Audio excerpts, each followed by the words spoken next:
or 2 glove requirements to even get into the dark world, or the light world, I guess. I'm sorry. Wow. Which usually results in some more difficult execution early on, possibly going to Moth or going to Blind early on with low health. So it's always interesting to see exactly what's going to happen. And we see our runners are off now, and both of them finding bombs in Link's house, which is amazing, actually. It allows us to head straight south and go into Hype Cave. Getting access to Hype Cave is... Oh, and a pearl! Yes. Getting access to Hype Cave is very, very nice early on, and it looks like the pearl's all they're going to get out of here. Yeah. Mm-hmm. Pearl. Yeah, a little bit of money too, though. But... And that money's actually pretty valuable early on. Some runners actually choose to go west at this point and play the archery game, because if you're good at that, it can actually be a pretty good way to gain some quick money, some quick cash. The other thing is that if you wind up saving and quitting, going to the Dark Chapel, then having close to 30 rupees at this point is going to allow them to play the chest game fairly early on. That does not always come so easily. Oh, Ninban taken to death. Yep, unfortunately, another one of these difficult points of inverted mode is that you start in the Dark World, where enemies do a lot more damage. So we have got a map check, too, from Willard. We have the red and blue pendants at Pod and Turtle Rock, respectively. Green pendant at Ice Palace. And I believe there was a 5-6 crystal at Swamp. It was a little bit quick. I think Swamp is correct for that one. But yeah, 3 crystal light world is not gonna matter too much, considering this is an all dungeon seed. Mm-hmm. But it does make the pedestal a little harder to probably be a factor in this race. Right. Yeah, all dungeons, like you mentioned, doesn't necessarily matter, but having the knowledge of what items you might need in order to even access Pyramid Fairy or the pedestal, that can sort of change where it goes. So they can't be totally blind to which dungeon they go into. And as we see here, both runners actually playing the archery game, as I'd mentioned, getting up to beyond the 80 rupee point to play the digging game. Apparently you can dig right next to that guy, too. I didn't realize that was an accessible spot. That's kind of interesting. It's an accessible spot. I'm not sure if it counts in the number of digs, but it's there. Yeah, you know what? I don't know that either. Because I think you have to actually be within the fenced area, but that's honestly a game mechanic I've never thought to explore, because you talk to the guy and just go straight up anyway.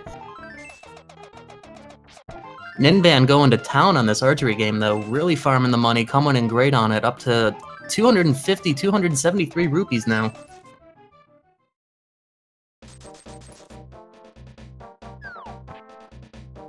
And we'll have our first save and quit from Willard heading to the Dark Chapel. Gonna head a little bit west now into the only other accessible area between Skullwoods and the village of Outcasts. First taking a quick trip up north, we'll see what's on the Bumper Cave ledge. Now this is another one of those changes in inverted mode. Bumper Cave is not going to be accessible through this normal entrance here. It's just a heart piece as it is. What they would need to do is actually go into that lower entrance from the light world, and then on the top of the cave, that's where it'll spit you out. And you would have to use the mirror then in order to gain access to that item. That normal cave that's there right now that we see is just going to take them up to Death Mountain. And Death Mountain also works has a lot of interesting mechanics to it as well, because as DT stated, that is the Death Mountain cave with the old man in it, which means you have to get the old man up to the warp point and then take him to his house in the light world in order to get access to the dark world's save and quit point on Death Mountain. Mm-hmm. Yep. Nothing like spending a little bit more quality time with our friend the old man. I'm sure we'll see that in just a bit. Knees, at least. He can take a lot of falls. It's impressive, really. I mean, he lives up there, so he's probably used to it. Probably better than any of us at it. So Willard's going to find the big key here while Ninban's going for the center of Skullwoods and gets Gibdo hugged. Mm-hmm. Yep, another one of those difficult points of inverted. The Gibdo's doing 2 full hearts of damage with the green mail. Even getting through this room, you're not out of the woods yet. The following room has a pretty good chance of that Gibdo being directly in the doorway. So we'll have to look out for that. Fortunately, going into this room with full health won't be a problem either way. And hey, double not a problem because he's not there. just a small key. Willard, meanwhile, finding a blue potion on the right side of Skullwood's gonna set up a bomb jump now. Gonna see if he can put that big key to use, although I don't think this bomb jump is gonna work as he expects. No. No, it won't. Well, we'll have to just try it again then, I'm sure. A little bit of a walk back, but that's okay. Yeah, it's because Bomb's gonna do a full heart of damage with the green mail, so even if that was the right placement, which it did look good, unfortunately that will result in a death every time. So is Ninban? Has he done the front half other than the center? Or is he going to go try Village of Outcasts now? I don't believe he did. I may be wrong. But he's gonna head north, so I'm assuming no. Might have felt it a little bit safer to just save and quit out of there and walk back the old-fashioned way. Well, that's good for Ninban. He'll at least get his first bottle in one of these chests down here. And it looks like the second item's going to be in the back half. Yeah, that it does. We know that Willard's just going to find a small key in this back room. We don't have the fire rod yet, so no way to actually get any further in Skull Woods at this point. Well, that's a convenient fairy to refill Willard's health right there as he works his way through this little statue Gibdo puzzle.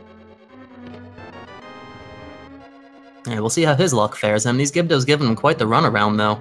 Really good to not take damage. Best advice for a room like this is to just be patient. And just get through it safely at this point. You're too low on health, it's a little bit of a risk. But you see Willard going through that room with the sword drawn out, and that is exactly for the reason of that second Gibdo being there.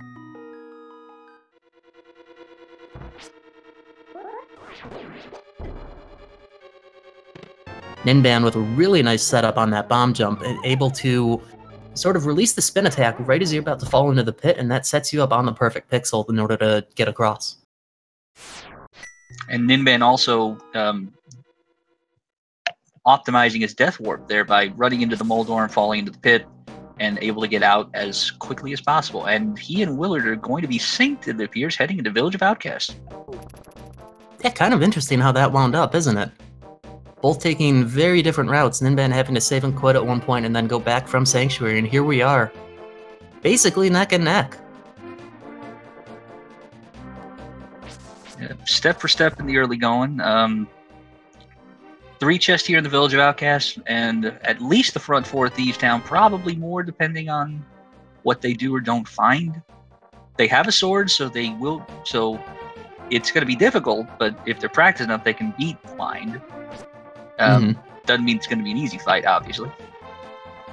No, definitely not. I would say, though, that their odds are pretty good at this point as far as inverted normally goes, considering they could have the hammer or one of the... Oh, well, there's the hammer anyway. But having the sword going into Thieves Town in inverted mode is a blessing, really. It does make the dungeon considerably easier, even with 3 hearts. Still nothing to sneeze at, but I suspect that both runners will eventually, and by eventually I mean right after this, they'll go through there and probably attempt to full clear it. Absolutely. If you're an NMG guy, you're going to know exactly how to take care of this place with sword in hand.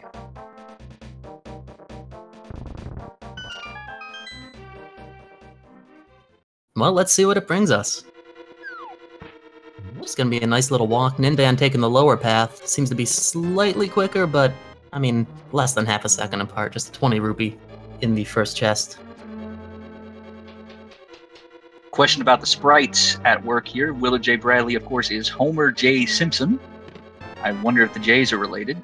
And Ninban is Marissa from the Tuhu series of games. Yeah, Marissa seems to be a fairly popular sprite. Of course, we know Willard and his love for The Simpsons. Right. With Willard, it's either going to be Homer or Garfield, and both are actually really, really great sprites. Marissa's been around a long, long time. She was one of the first sprites that got developed, oddly enough. Yeah, I mean, I don't have any sort of a log of when they came out or anything, which version, but yeah, Marissa's been around for, what, probably close to a year now? Very, very soon after sprites were released, if anything.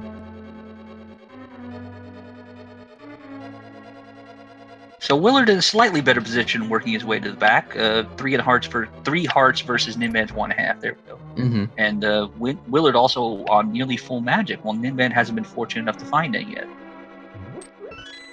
Yeah, that's true. At the moment, that's not of any real consequence, being that they don't have any magic items, but they could find one at any moment, and that would give Willard another slight advantage at this point in terms of the... well, they both have full health now, so that negates that.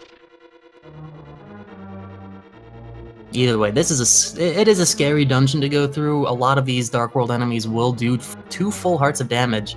A couple of them might only do 1. We've got the fire snakes rather, and anti-fairies that will always do 1. Ninban taking a hit there, unfortunately. A little bit risky, and it seems both runners are going to head straight upstairs. Check the hint. Restock a couple of bombs, perhaps. And Purple chest has cash. That's good to know. It's one time sink that we're not going to need to take later on.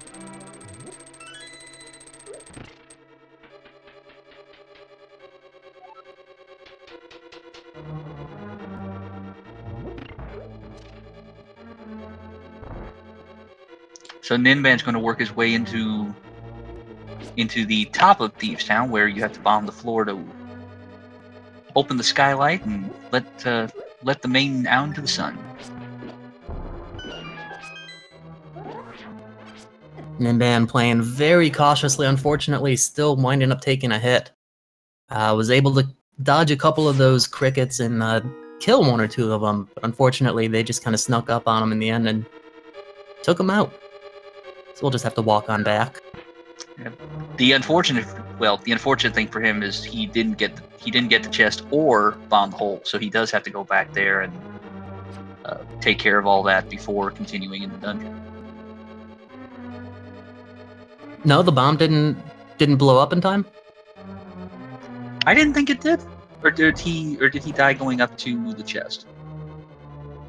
I know that he threw the bomb, at least. He was heading toward the chest. That's a good question. It may not have fallen or blown up, but he's going to head back upstairs anyway, I'm sure, and at least check that location. So we'll have our answer soon enough. It had to have been close. I mean, I thought that bomb was there in time. Unfortunately, taking just 1 more death, those fire snakes are not being nice to him, with Willard finding the power glove in the big chest, giving Dark World access at this point. Because even though this is inverted, all of the Dark World access points still have their vanilla requirements. So north of Village of Outcasts, near Swamp, those are still going to require the Hammer, Glove, and the Moon Pearl.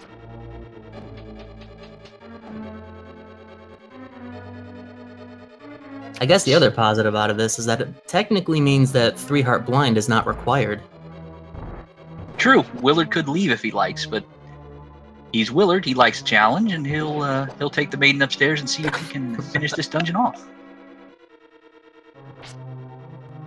And like you were saying before about having the NMG sort of history, I'd say his odds are pretty good. It's a decent script to follow. He's got the blue potion ready just in case. And I mean, at this point, why not go and try to fight it? You know it's a dungeon you'll need to beat either way, since it's all dungeons, and a crystal for that matter. But yep, Phase 1 is down, just 3 quick hits. Phase 2 is down, another 3 quick hits. Just gotta be careful to not get hit by one of the actual heads, or that'll be an instant death. Using the blue potion just in case, still takes a hit, almost gets it done though. And WillardJBradley is going to take the 1-0 lead early on.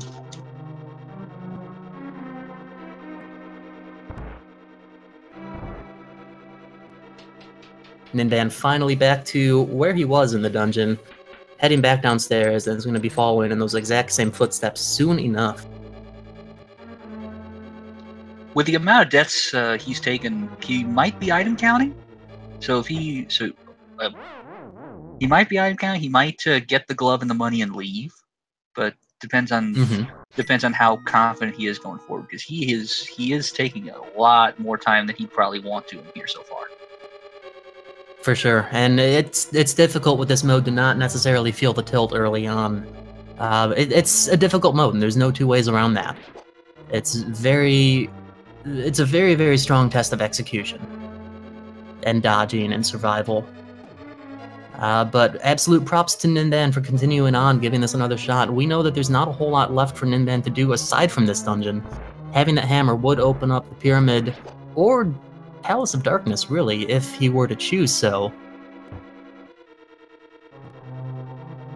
But we have now Willard in the light world, and heading straight through Kakariko. We know that Kakariko is an absolute wealth of items in any game mode. No and different Willard's going to find the Willard. first of those items in the flute in the well at the bottom of Kakariko.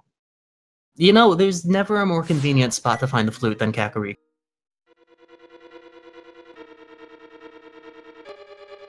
Willard also finding the mushroom.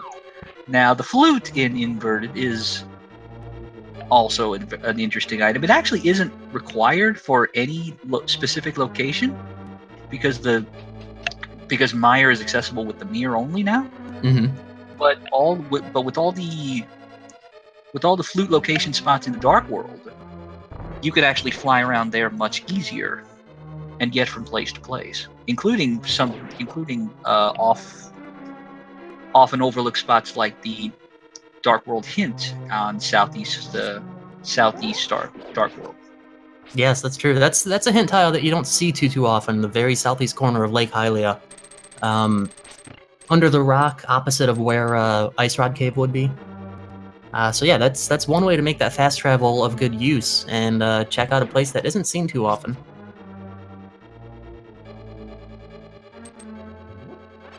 And Willard about to get the hook shot from the... Oh, that's a good find, too. Hook shot from the Bile Venner and activate his flute.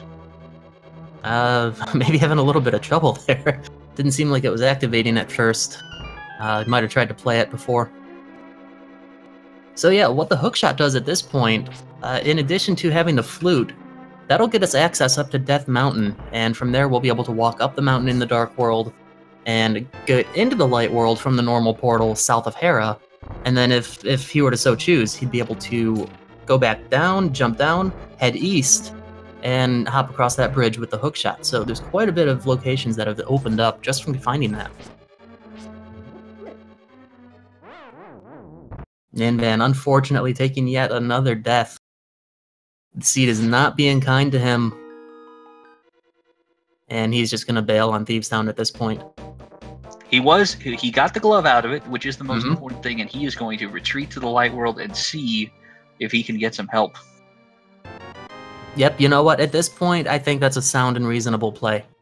You'll have every chance to come back here later on. We know that there's nothing else important that he's missing from the dungeon, so it'll be just much easier to come on back later on with a better equipped arsenal and get on through it.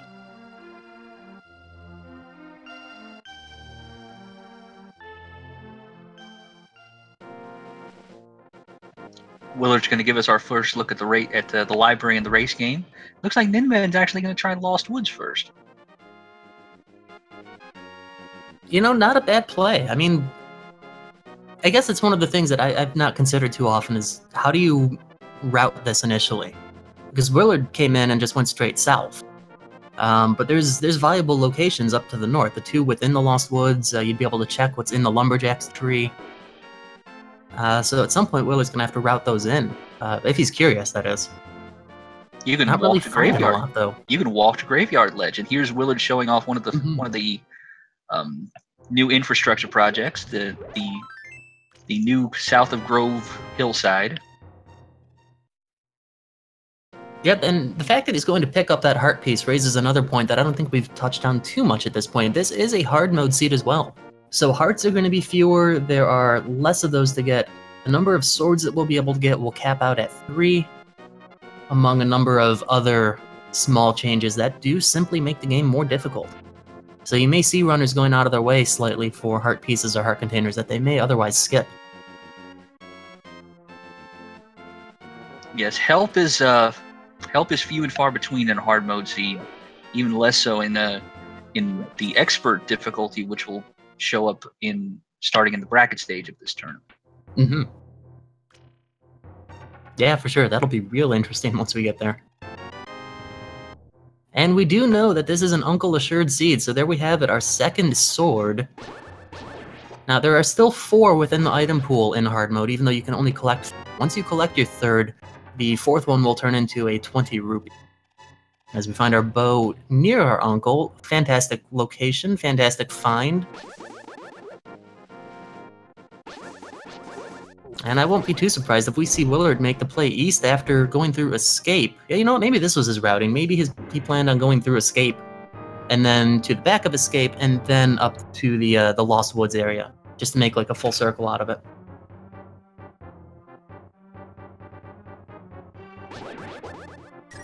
But yeah, I mean, having that bow now too, that's, along with the lamp and hammer, that's going to put Eastern Palace and Pod fully within logic. Yeah, Willard has a ton open to him right now, especially because the mitts aren't as useful in inverted as they would be in other modes. Mm-hmm. Yeah, I believe that the mitts actually only lock one location in inverted mode, and that is the King's Tomb. Right, yep. Ice Palace has had a little work done to it. You can now just swim in, and other than that, you pretty much mirror everywhere else, including the Smiths. And there's a third sword number wow. 3. Holy cow! Nice and early. Definitely not feeling like a hard mode sword, hard mode seed when you're holding your third sword in 21 minutes.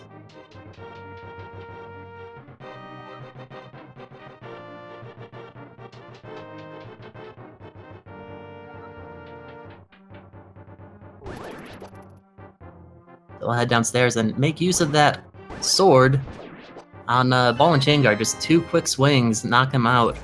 Get that big key and womp womp, nothing.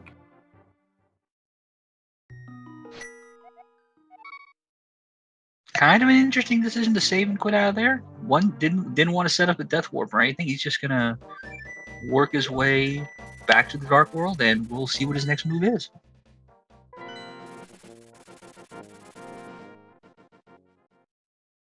You know, I guess this makes sense. Having the flute in the Dark World is going to allow for a really, really quick check on the Swamp Tile. And that's actually a fantastic hint to find. Ice Palace is our green pendant, and we do not need to go out of the way to visit Sahasrara afterward.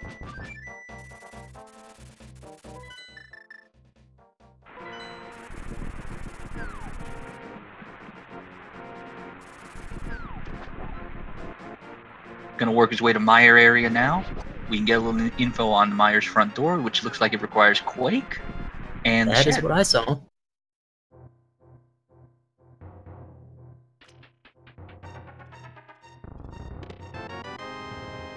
And in the shed we have a bottle.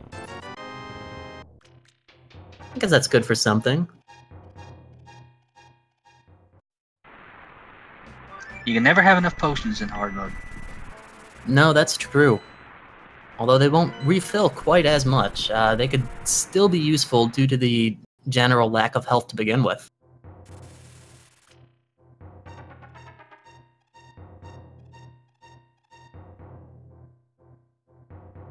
Ninban going to come down here, get his uncle's sword, and get the bow from the next chest. He's gonna feel pretty good about everything he's found so far.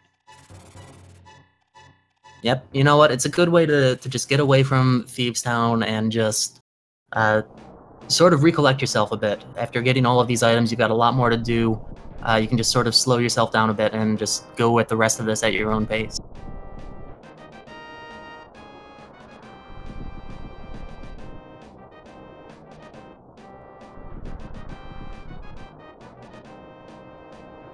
You know, there's something just so peculiar about an old man following around Homer Simpson on a mountain.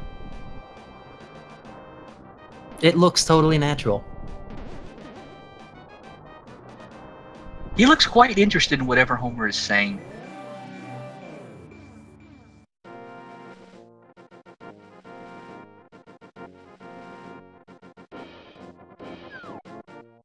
And jump 1, and we're about to get jump 2, along with all the cabbages that decide to jump off now too.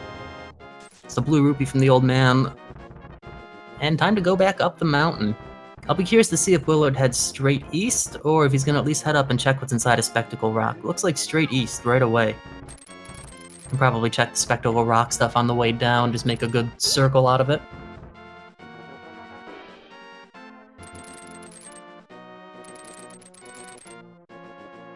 Ninban working his way through escape pretty nicely there. Gonna get this kill here, get his tempered sword, and head to the ball and chain guard.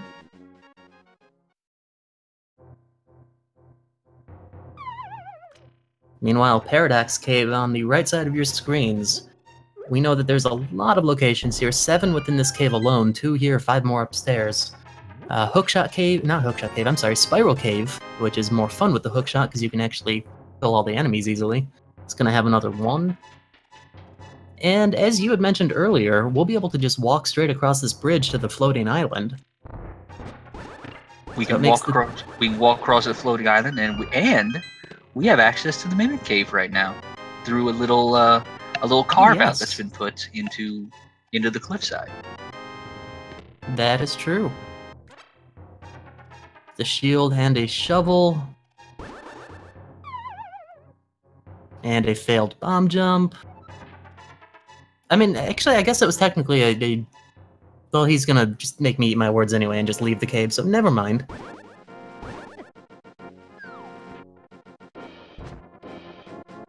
I think technically he could have attempted it once more before risking losing any time, but definitely a bit safer with the low health and the green mail still to head up this way.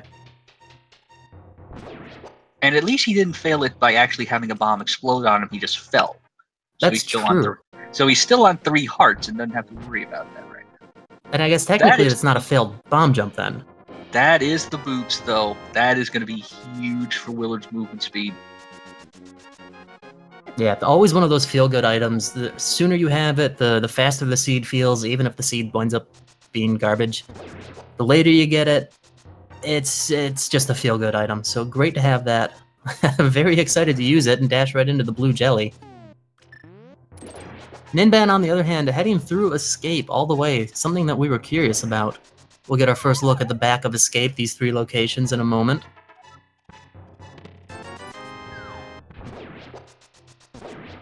And our first look at Sanctuary if he walks all the way through, which it looks like he's going. Yeah. Maybe the most convenient way to even get to the Sanctuary in Inverted. Because if you go in through the front doors, like if you had entered the Light World from the Village of Outcasts and just walk east, go in through the front doors, you're not going to be able to get to that lower room with the 3 items in Escape. You still have to kind of drop down, and so it's just more convenient to go ultimately through the back and then up into Escape, into the Sanctuary, I'm sorry, and then out the front. Right. We're probably going to see that on Willard's side at some point where he drops down to the back and then walks out the front door. Mm-hmm. But yep, Ninban now showing another example of one of these now Light World accessible locations, no mirror required. And as we've been talking about, the reason for that is in the normal modes, you would need the mirror to get here. If you were to put that same thing with the inverted mindset, with the mirror taking you from Light World to Dark World, those places would be inaccessible. And that's why those places are now bridged or laddered or whatevered.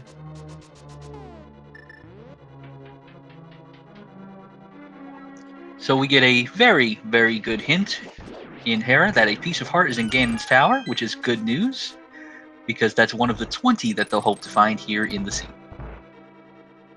You know what? Maybe we'll still have 5 hearts at that point, and it will be a really good hint.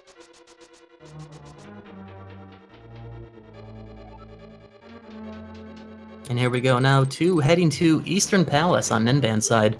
Very good to see such a route divergence. Always keeps the game interesting, and you never know what you're going to find. So looking forward, maybe Ninban's going to find a few things that Willard won't for some time. Much like we know that Willard has already done, namely with the boots.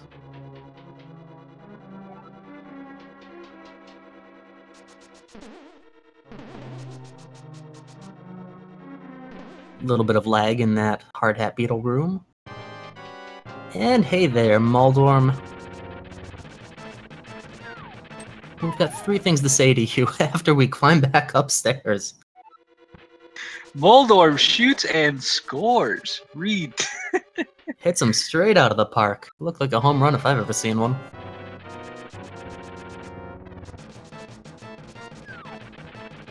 That's a very Homer way to fall out of that fight, isn't it? I guess it would be.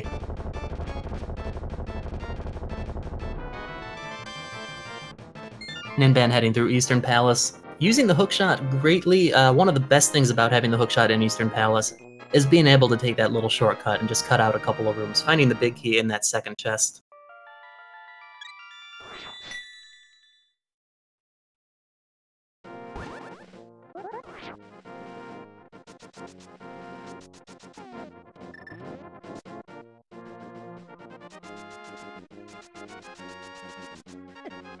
Entering the stealth post room, sets that up nicely before I can even finish the sentence, clears it. And here's Willard showing the entrance to Mimic Cave. Oh. Yeah, you gotta wonder if that hint is gonna send Ninban up to Death Mountain fairly soon, at least after completing these 2 dungeons. Unique item is on the floating island, and yes, it was indeed. Yeah, he's gonna like seeing that. He's not gonna know that Willard got there well before him, but he is really gonna like seeing it. Mm-hmm.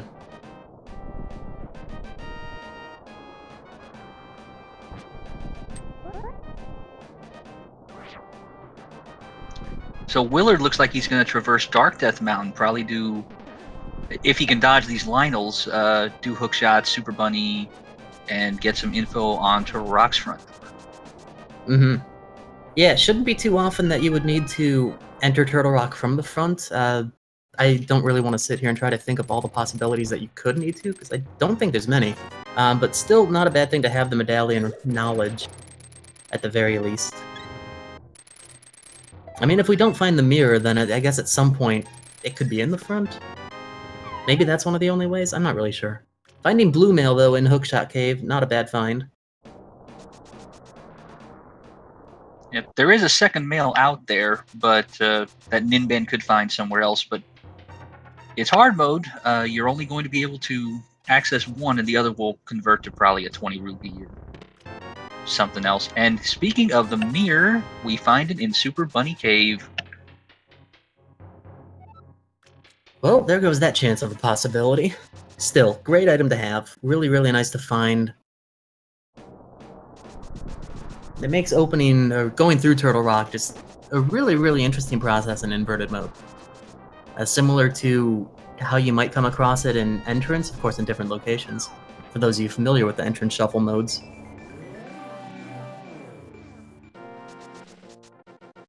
And now here's we're our going to look get at our Spec Rock. Just a heart piece on top. And Ninban setting up the NMG strat for Armos, taking a bit of a hit, still keeps them mostly in line. And we're down to 1, just 3 more quick arrows, and nicely done for Ninban to find a map.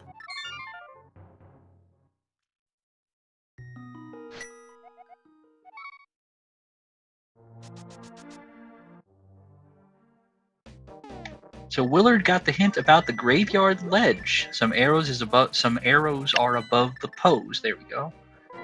So he knows that in his North Light World travel, he's not going to have to go there. Mm-hmm.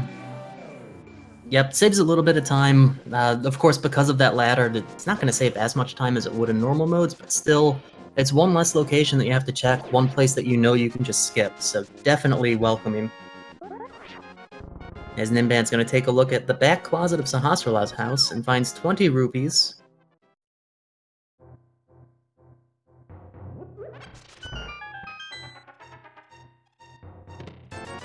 And Ninban would have also found another 20 rupees and the Book of Medora. The Book of Medora in inverted mode is kind of interesting. It has a much more clear function in that it's the only way to enter Desert Palace. Again, because of the way that the mirror works in inverted. There's no way to flute to Mire and then mirror to the Light World, so the book is necessary.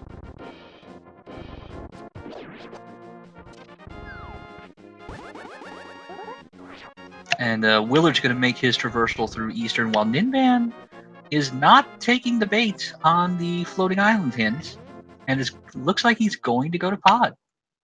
Mm-hmm.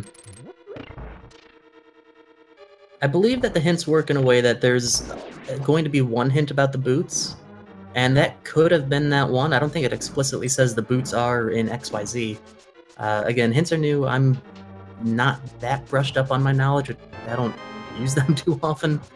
But Ninban could be feeling that Palace of Darkness being right here is just a more sensible play at this point. That unique item could really be anything at this point.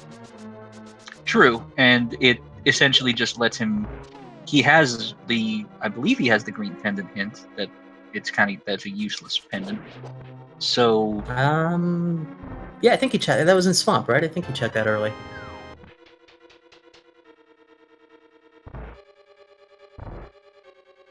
If he doesn't have it, he'll get it at some point.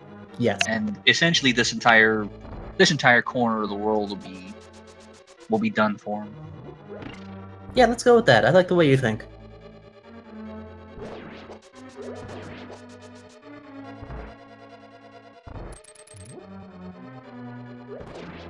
Willard's going to show off the energy strat to this room, where there's supposed to be 4 Stalfos that fall in the room, but you can manipulate through your walking. You can manipulate 1 to spawn out of the room.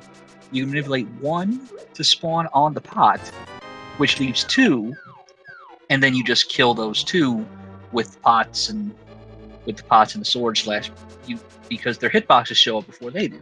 Mm-hmm. And off you go to the next room. Yep, that's correct.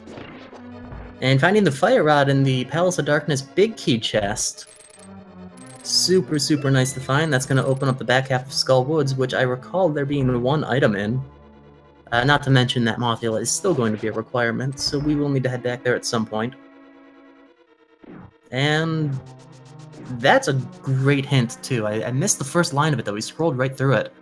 But we just got our West Swamp hint. Oh, you're going to like this. It was some cash and some cash. But how much cash and how much cash? It could be worth it. It's not going to be worth it. They're totally going to skip Left Side Swamp. Yes, if this were retro, that might actually be a tempting hint, because money is such a premium play in that mode. Oh, that's a great point, actually, because it could be like a 100 and a 300, and that's going to give you like 3 arrow shots.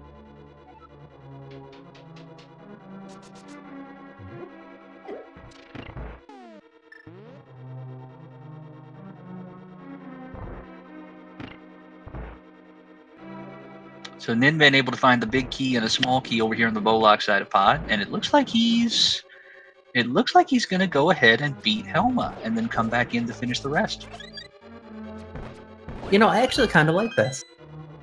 If you get an item on Helma, you can go through the rest of the dungeon counting your items, possibly leave a little bit early.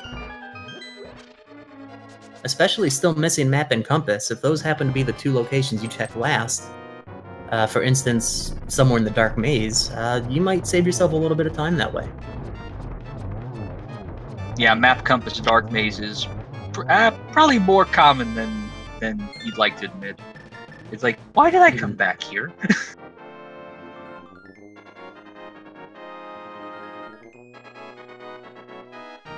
And with that, crystal number 3 is set for Willard. He's got that mirror out. He's going to head to the Dark World after this, then. He'll have to be careful with where he uses the mirror. Can't use it anywhere on that staircase. You have to go just a little bit to the left. The reason you can't, I mean, you can technically use it there. The reason you shouldn't is because you're going to wind up walking into it then with Kiki. And thereby not entering Palace of Darkness the way you want. But that's a great spot for it, where he put it right in front of Sahasrara's house, and he'll be able to head back with no problem.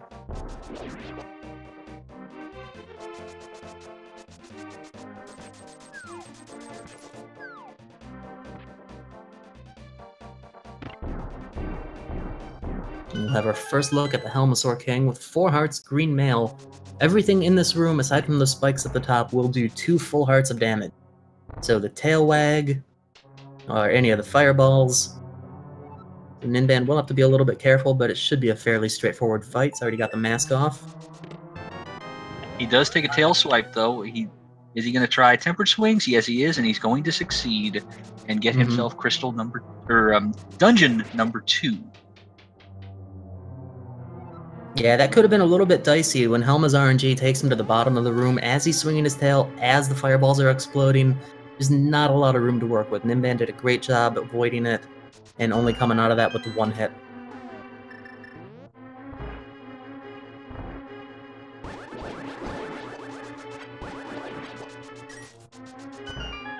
And back into pod we go. Let's see what items still remain here.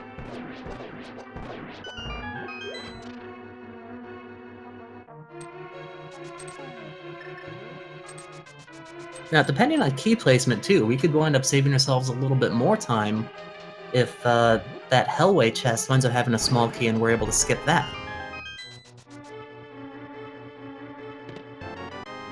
Hey, yep, that's one of the two key for key options here in pod. The other being the vanilla big key chest, which we know has the fire rod.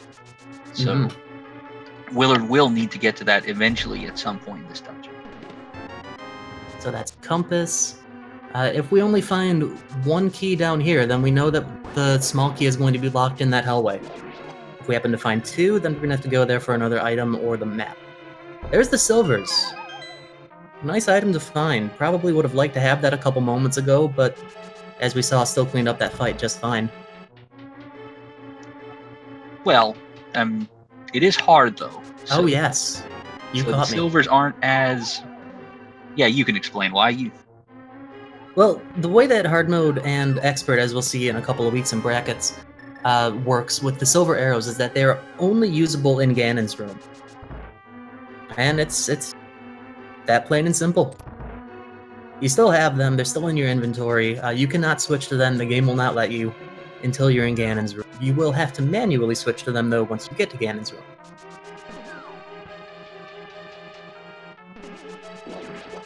And there we go, Palace of Darkness cleared out. Coming out of it with the silver arrows and the fire rod and a pendant.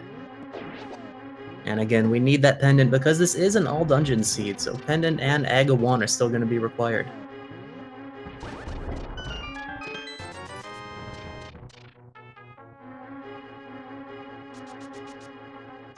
So it looks like Ninban is going to make his way to South Shore. I don't think we've seen this on Willard's side yet. No, we haven't. That's interesting. Another one of the kind of gotcha moments of inverted mode is that you can wind up getting to some of these common light world locations very late. I mean, whoever checks the dam or mini Maldorm Cave at 42, 43 minutes. It's a very weird feeling to get used to the first couple of times you play it.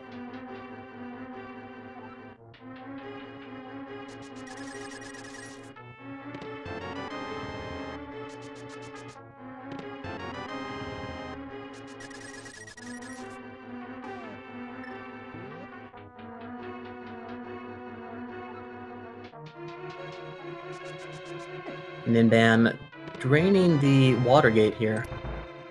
Take a look at what's outside, and in the now shallow pond, just another 20 rupees, so we'll head on to the west. Nope, we're gonna pick that up. I lied. It does put him over 500. It gives him Zora money. Mm-hmm.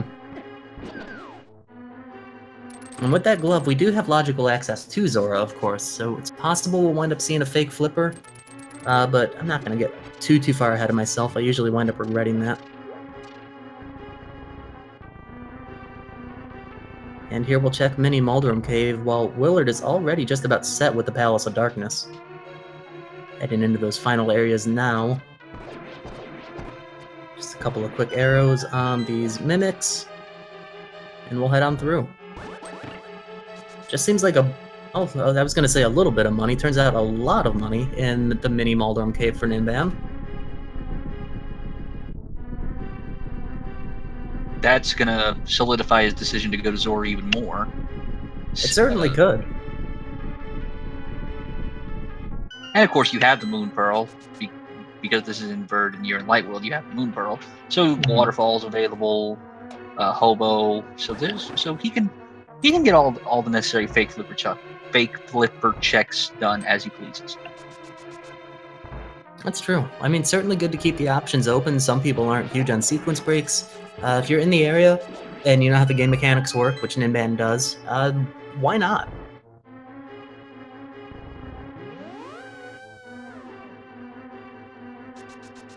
And there's another 300 rupees. Alright, so would you say now that it would be okay to skip Left Side Swamp if this was retro? I think they have enough money. I think we're fine. Yeah, I think we are covered in rupees. Just rolling in it.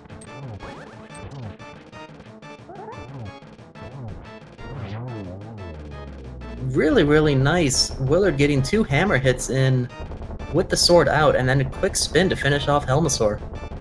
Hammer, of course, doing tempered sword damage, so it's still the same 4 hits. Very nice.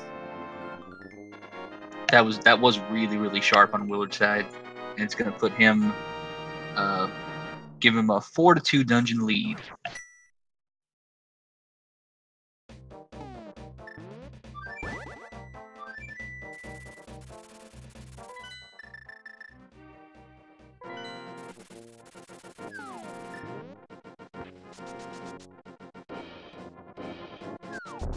Fake flipper checks not really yielding any positive results at this point. I guess the heart piece was actually a pretty good thing for the aforementioned reasons. I mean, 45 minutes and 5 hearts, so yeah. We'll take that. As we'll see what's up on the Zora Ledge in a moment. Inaccessible to us. Just another heart piece, so good that there's not any direct progression there that we would have to come back for later. And Willard's going to take his book and go check out his book and his boots. And go check out Bombo's Tablet and Desert Palace. You know what? I think this is actually a really strong play. You've got the Bombo's Tablet here. One of the other things about Inverted Mode, just another one of those locations that you can just simply get to now in the Light World, is Checkerboard Cave. So we'll be able to just run straight there as soon as we're done with the dungeon. It kind of adds more value to this area, even if you don't have the book. So you can check Agana and then just head straight north, check Checkerboard. And get a glance at Desert Ledge. So Agina isn't nearly as isolated inverted as he is in most all of the modes. No, definitely not.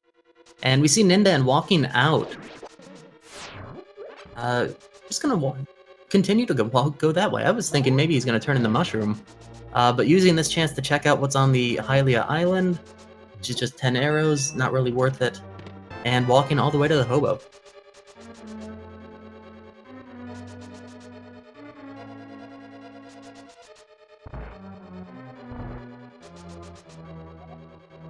Some cash requires the hammer. Well, there's more than one location that the hammer locks. That's a fun one.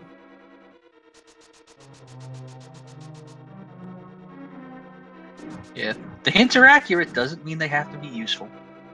That's true. I mean, even some of the joke hints are still accurate, they're just not helpful. There's the Quake Medallion, which we know we need for Misery Mire.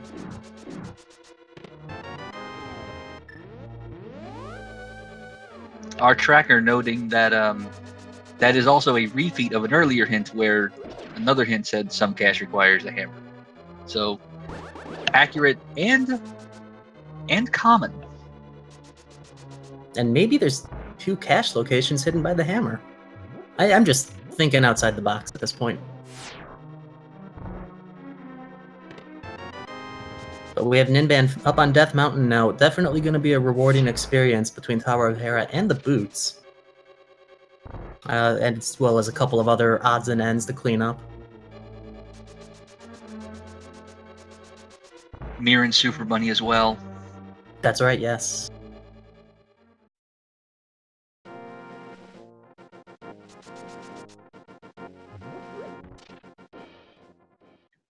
Question in chat, he is using the flute in the Dark World? What is going on? Welcome to Inverted Mode. The game world has been altered to change a lot of things. To where you start in the Dark World. The Dark World is essentially your home base. The flute works in the Dark World, not the Light World. You mirror from the Dark World to the Light World. It's almost an entirely new game. And it just started with V30 of the randomizer a couple months ago, and it makes for very difficult openings because of how limited your options are. But once you get past that point, and once you get into the Light World, the routing possibilities are, as you can see by these two runners, almost endless.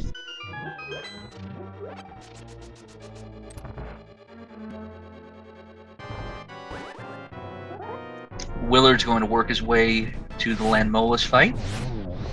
Combination Fire Rod Tempered strats. One cycle, nice and easy. Very nicely done, just to get a couple of bombs. So I guess the big prize out of this dungeon is going to be the crystal.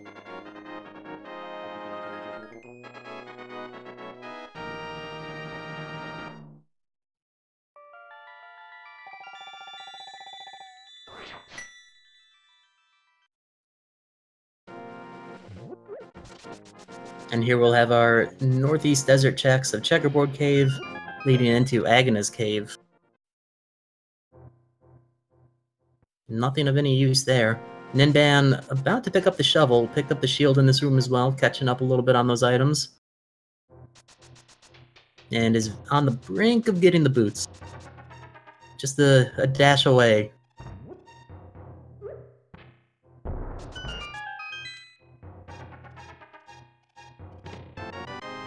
Ether Medallion in Agana's Cave.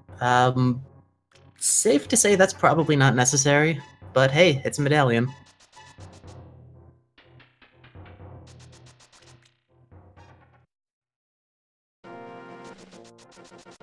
It's a medallion, and you know, sometimes you might want to go through the front. We still don't know what the front door of TR is because Willard didn't check it, but it's possible that you'll want to do that part first to potentially find a big key or find something in those first 4 chests up front. Mm-hmm. Yeah, I mean, if nothing else too, there's that hint that's right at the beginning of it. Turtle Rock is just such an interesting dungeon in the sense that you can pretty much go through the entirety of it backwards. As long as you have the Cane of Samaria, it's all accessible.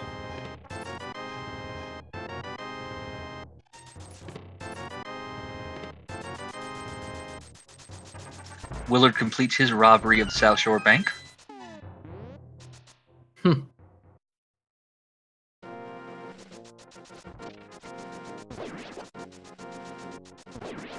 And we'll head on east, check out Ice Rod Cave, possibly wind up going the same route with the fake flippers over to Zora. Or who knows, having the mirror in this location, we may wind up seeing that elusive hint tile that we were referencing before. And that just kind of strengthens that call. Okay, cool. Thanks, Willard. Willard looking out for his buddies.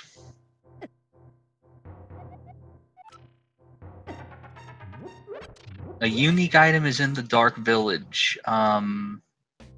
We found Hammer at the brewery, so that's pretty much covered. Yep. That would be it. And I guess he mirrored a little bit too soon. That bomb hadn't blown up the wall yet.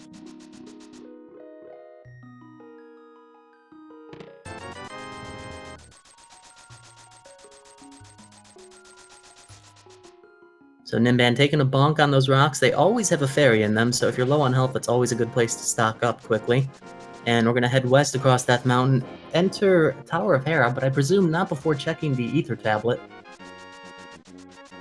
Which Willard did not get to do due to the location of the book.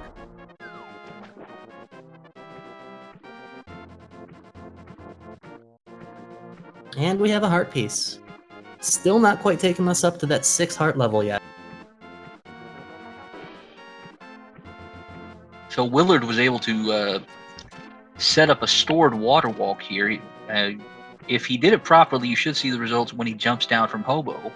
He will literally be running on the water with his boots.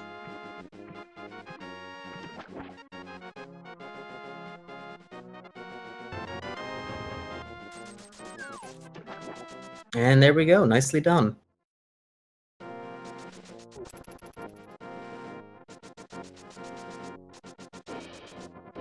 So one thing that'll allow him to do is, you might have noticed with Ninban, when he went into the waterfall cave, he had to come back out and then go back in. That's because when you fake flipper normally, and you have the Moon Pearl, you're still swimming in that cave. So when you come back out, you're walking on the water. In this case, Willard doesn't have to do that, just due to a slightly different strategy.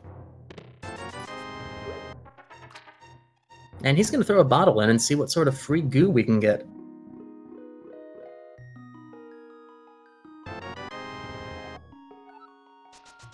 A blue. Wow.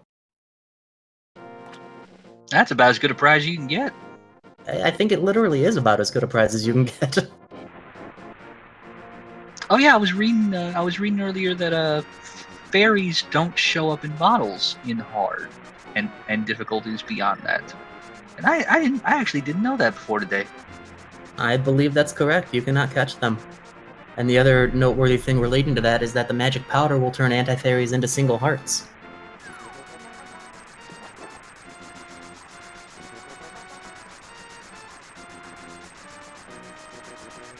Ninban also gets rejected by Moldorm. He was fortunate enough to make it back to the floor and not off the edge, and he will get the kill and crystal or at dungeon number 3. Yeah, he didn't get rejected quite as hard as Willard did, but that's okay. Nice use of the mirror too that Ninban was not able to do, to be able to check Catfish straight after Zora. And leave right away.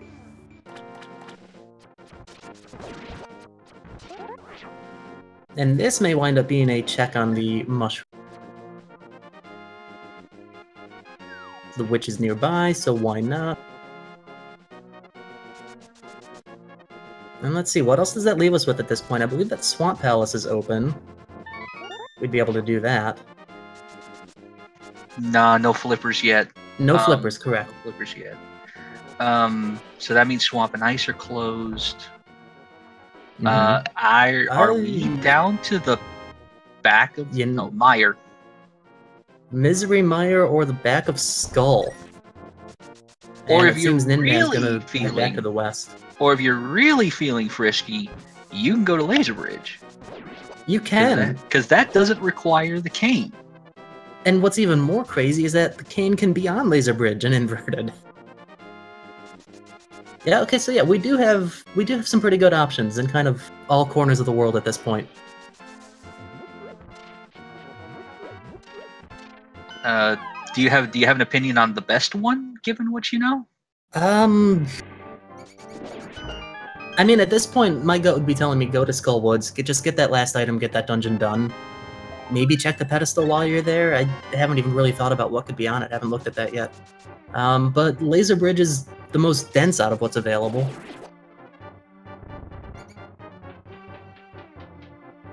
I'm looking at it now that you're bringing it up and looking at I think the pedestal's actually dead right now, because even if, let's see, Cane and Ice Rod for Turtle Rock, Flippers for Ice Palace, and that's about it. So yeah, that eliminates that.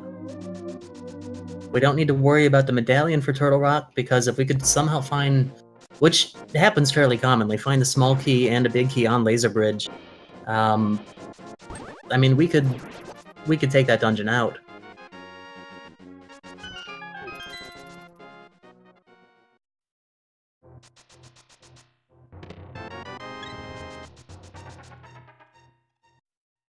Willard's slowly taking the heart lead now as well. He's picked up Monkrock, giving him his 8th.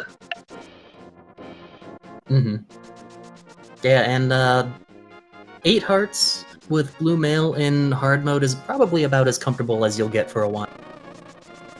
It's a nice cozy point, I think, that you can maybe slow down on checking them. You're not going to find too many more anyway. Couldn't quite tell what that was in the tree. It might have looked like bombs, maybe? Only caught a glimpse of it. Nah, the check was too fast. He didn't walk down the stairs far enough. I mean, he did for his own liking.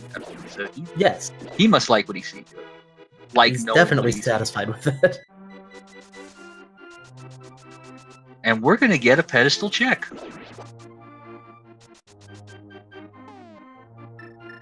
Yes, we are. With inverted mode, again, it's just one of those things to get used to. This is also very convenient routing into Misery Mire. I'm sorry, it's Skull Woods. Still had Mire on the mind. Not sure why, that's not a good dungeon to have on the mind. But yeah, it was just some cash. This is really smooth here. Tying all the North Light World stuff into the back of Skull Woods. That is really, really smooth routing.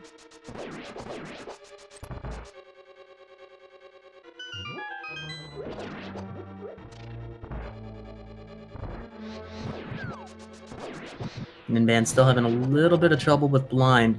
Using some buffer strats to avoid those couple of fireballs. That was really nice. Not sure if he still has a potion. Thinking that may be gone. Nice, patience, patience. One more. Oh, just got cornered. There's nothing you can do in that situation. One hit away, though. Beautiful attempt. Meanwhile, Willard carves Mothland into 100 bits. Just shoves him against the block and just whacks away with the tempered sword. Holy cow.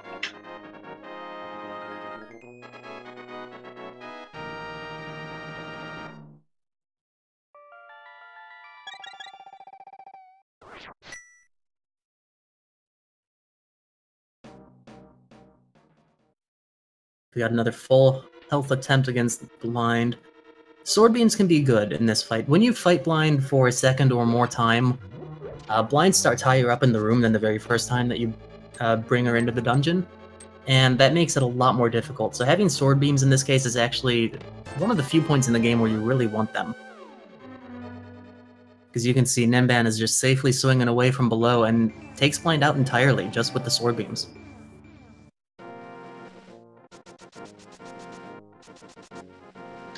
So meanwhile, Willard found the second item in Skull Woods. It was 20 rupees, so he's gonna have.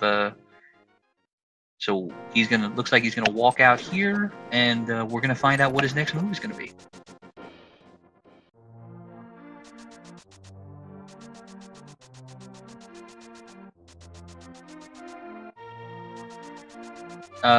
This looks like the Smith chain.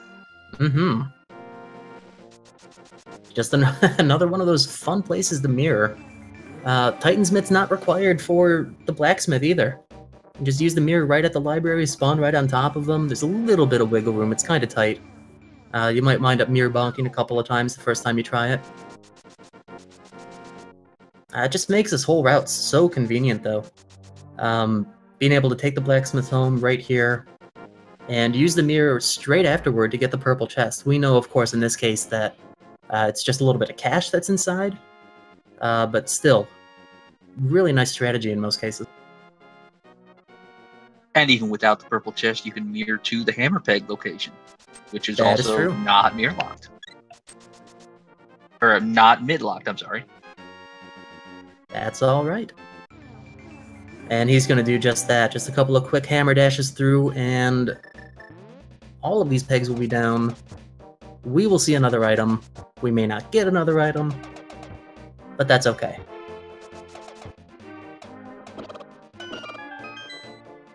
So then, yeah, when we were talking about the pedestal earlier, I guess really what's going to put us into go mode is Somaria, Ice Rod, and the flippers. We are down to 3 items left.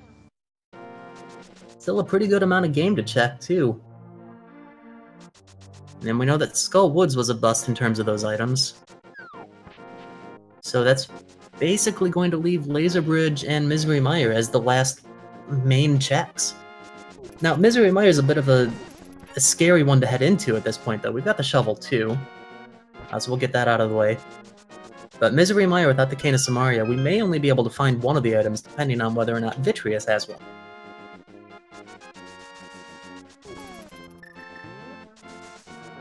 Right, the time commitment in Mire would be pretty substantial to only get one item out of it. Mm-hmm. Not that Laser Bridge is any better, although at least with Laser Bridge, all of the checks are right there. And maybe this is playing into their decision. I'm not sure. Laser Bridge isn't in Logic yet, despite the fact that we can access it. That's true. That's actually our first look at the pyramid, too, I believe. Just a heart piece on it. Willard obviously feeling like he doesn't need it at this point, feeling confident with his 9 hearts and blue mail. It's a pretty comfortable spot to be in, I would think. And we're going to get that Mire check. I mean, I guess if you feel like staying within the logic, this is the play to make.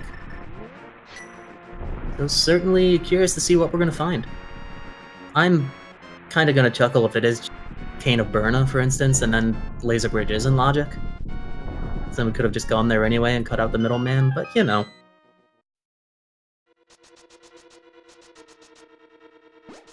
Or something really goofy like the Ice Rod being an Ice Palace, and we could have done, or the Cane being an Ice Palace, and we could have done the rest of this like ages ago.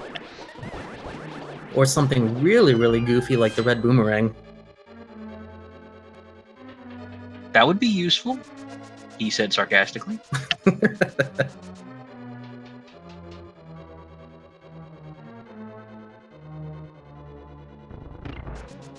So we're sitting here at 65 minutes into a still a very competitive race right now between WillardJBradley and Ninban. Go ahead and follow the runners. We're going to put that link in chat really quickly. Yeah, so if this is something that you've been enjoying, please consider checking out their channels and giving them a follow. So yeah, this seed was on a pretty good roll for a while. Ninban still taking advantage of what's available to him. Willard going for crystal after crystal, dungeon after dungeon, I should say, because one of them was a pendant. But kind of slowing down on that front. We are nearing the end of our checks that are in logic. So at this point, what are you hoping to find? What's most advantageous for you to locate? Ice Rod wouldn't even help at this point. Yeah, if you're Willard, you want the Cane as soon as possible, and you're like, it would allow you to beat Meyer. It would get you all the Turtle Rock, except Trine X-Force. Like, you really want to see the Cane. You really want to see that, because that'll be an obvious next step forward. Right. Flippers would wind up opening more locations between Ice Palace and Swamp, but Cane of Samaria would at least let you have a very clear decision on where you need to go rather than pick a dungeon. Because we'd at least be able to finish this, in addition to having a lot of Turtle Rock accessible to us. I don't know about you, I think that having one option is easier to decide on than having two.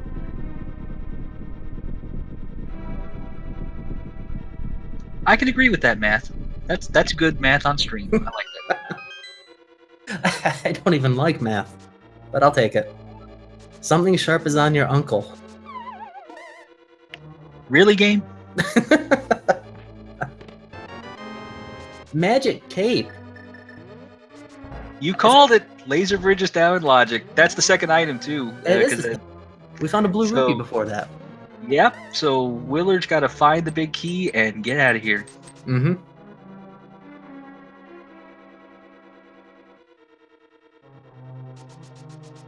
But yeah, that'll send us straight over there. It will also send us to Spike Cave, which nobody's checked yet. But yeah, Laser Bridge is definitely the play here. That's an incredibly risky one, just due to how fast your magic goes with the cape in hard mode. There's the big key, so he'll mirror on out and make his way back to Turtle Rock. As Ninban's heading to the back half of Desert Palace, we'll be able to take out the Land Molas and get another crystal. Does the cape drain speed apply on Laser Bridge like it does everywhere else? I believe it would. I mean, I guess we'll find out. I thought Willard checked this earlier. Or did we just miss what it was? Maybe he checked it too quick. That's just a heart piece.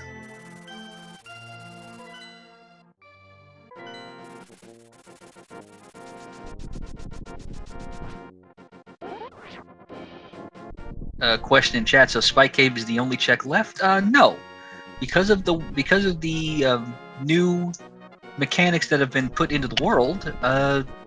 Laser Bridge is open from what would be the safety valve door. Although Willard is going to try Spike first. He's got the blue potion, so I think honestly, with just the blue potion, he'd be fine on health alone. But yeah, you can see just how much quicker that cape was actually going at a normal rate. Someone in chat pointed out that it's at a normal rate in Spike Cave just for completability's sake.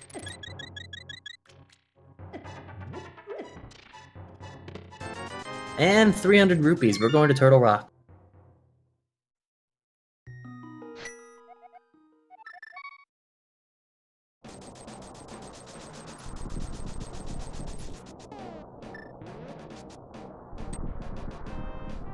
And Ninban's actually not gonna be that far behind in making his way up here. He's got the same 6 dungeons Willard does, and it just has a couple more checks to make.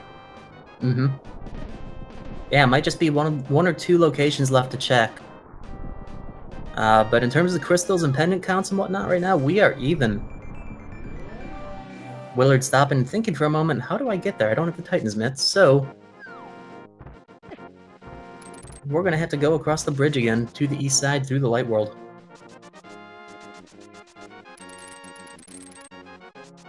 And if you're gonna get good at inverted, overworld navigation is gonna be the biggest thing you have to learn. Mm-hmm. Which is why you're probably seeing more inverted kind of in this little part of the tournament, because you got a lot of lower seeds lower seeds that are picking modes.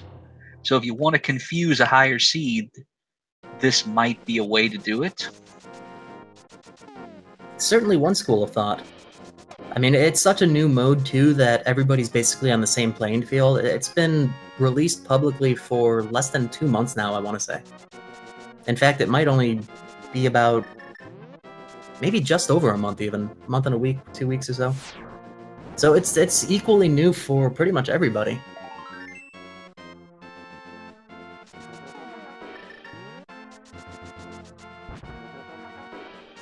It is an unexpected way to try and bring yourself an even playing field, which some of the other modes kind of can do that too. Like if you want to really put some time into retro and try and get better at that. Anyway, here's Willard's look at where did my words go? At the laser bridge. Blah, blah, blah. That place with the narrow passages and the eyes in the wall and the homers in the pit. But yeah, all of these modes, like you said, you could use them to some sort of advantage to level the playing field in a number of ways, achieving a similar result in different methods. That's one of the beautiful things about the format of this tournament, is that it gives people that freedom of choice. We are not finding anything there, so we're going to have to actually climb back up and enter through... Let me see. So we found 2 small keys, right? 2 small keys. I believe there was a red 20 rupee and something else unimportant.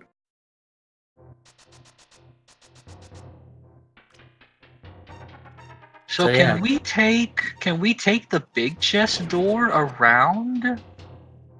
You know the door where you enter the big chest? Can we take it around to some other chests? We can, yes. Either one of these doors that Willard is going into right now would work for that. This one a little bit easier because you don't have a room full of laser eyes right when you enter. And he's going to make use of that bonk right there to clip through the ledge. Possibly one of the lesser known bonks available. Just to sort of speed up the process a little bit. But yeah, we can actually take this way to check the big key chest, and then back upstairs to check Chain Chomp. And without the big key or Somaria, there's nothing else that we can do here. So we're down to these 2 locations. And Ninban with another school of thought right now saying, hey, you know what, we have to do AGA 1 at some point anyway. Why not just knock it out? Maybe take a couple of minutes that you're doing that tower to plan your next attack, figure out the next place you want to go. And it gets into the... And it gets into... It does... Wait, does it get you to Pyramid in Inverted? It's going to get you to the top of Hyrule Castle.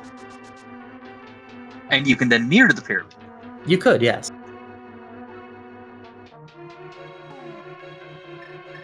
So let's see, what are we going to find? This is the last place I can think of to check.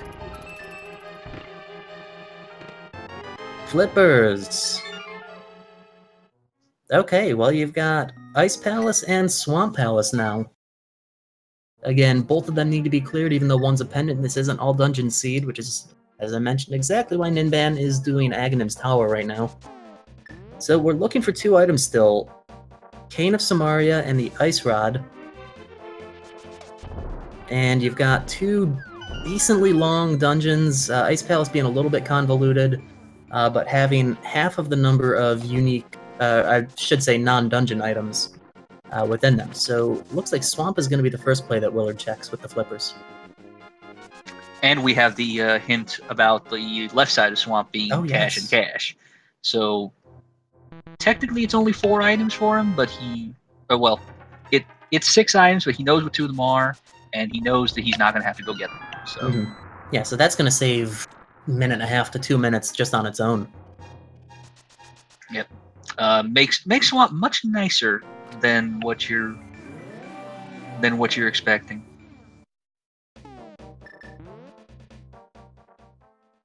And I want to point out something that Ninban is doing against Aghanim is standing on the outside of him when applicable. The reason for that is you can aim to knock him toward the center of the room, which actually makes his warps a little bit shorter. So we have a question in chat. Was the bonk that Willard just did to get around Turtle Rock in logic? That bonk, not necessarily. Like, that's a kind of a clip. That's kind of an kind of a clip something. But he only did that because you can also take the door that shoots lasers at you and walk that same way.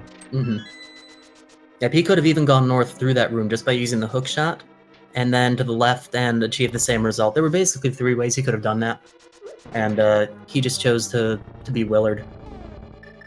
It's basically just like any of the ledge clips that are in Palace of Darkness, just going through the railing.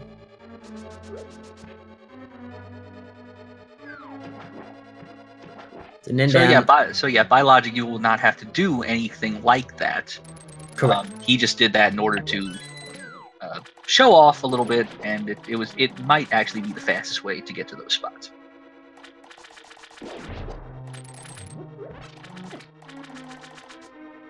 Now Ninban's checking out Misery Mire. First stop is in the shed, and then he's got to be thinking, you know what, I'm here. I've got the right medallion. I'm going to have to enter. Because it's those same couple of options for Ninban at this point, between Misery Mire and heading to Turtle Rock. And logically...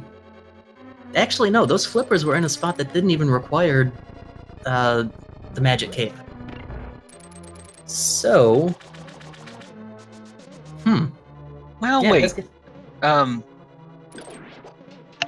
But were those flippers in a spot that you needed small keys to reach? Because the cape unlocked 2 small keys. Right. No, the flippers were actually accessible without a small key. When you go up that chain chomp room from behind, the small key door is still locked. And it doesn't open until you go back down it, if you choose to do that.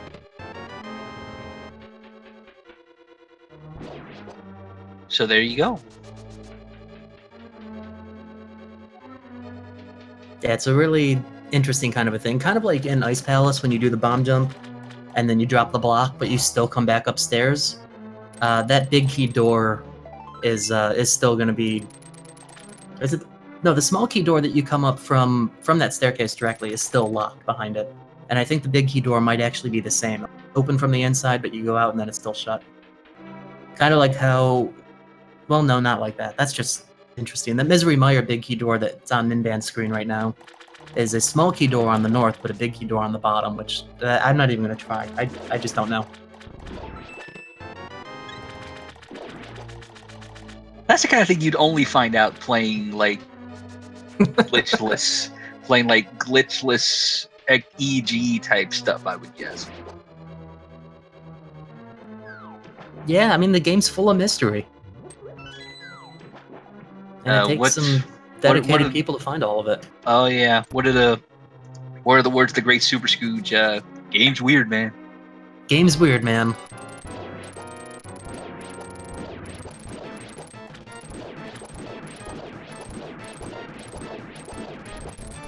Anyway, back on focus.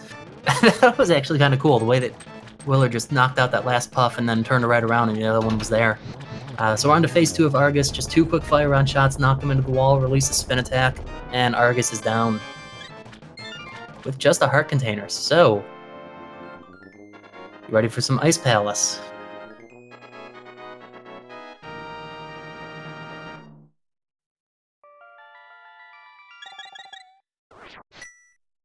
I mean, actually, that does open up one other thing. Pyramid Fairy is now accessible to us. We have the Tower of Hera and Swamp Palace crystals, being 5 and 6. And I think Willard's headed north. straight there, yeah. But wait, why is he going to the bomb shop in the Light World? That is simple, sir, because the bomb shop has moved. We're under new management, and we're under new management now. We got a new location, and not enough business in the Dark World. Had to relocate. And let's see. Willard is going to. Yeah, he's just gonna mirror from here. Yep. And take the bomb up to the ferry. Yeah, that's another one of those examples of super convenient routing. With inverted mode, is that you can just walk straight up all the time. You don't have to have Aga 1 defeated like you would in a normal mode, where you can just walk up and then use the portal and some combination of mirrors. This is just very, very simple. And fruitless, too. Yep, and simple and not the answer. But again, very, very convenient fluting in the Dark World. I guess in the Light World it would be no different for this case, but we'll be able to head straight over to Lake Hylia and into Ice Palace. 3 non-dungeon items here. We've got to be just about out of stuff, though. Canis Mario's got to be here. Maybe Powder? I mean, that's the only other fetch location that I can think. we could get kind of tossed around by fetch quest. Technically, the mitts are a fetch quest. Yeah, I mean, King's Tomb, sure. And Ninban is nice.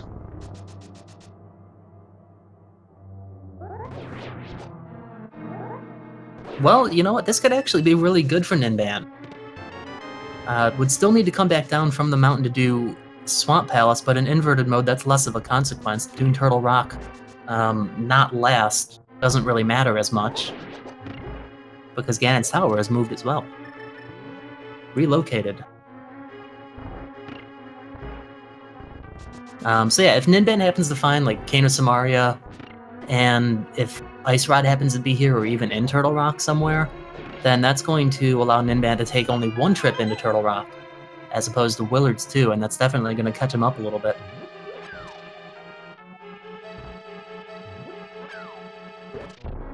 Willard getting confirmation that his item counting in Hera was correct.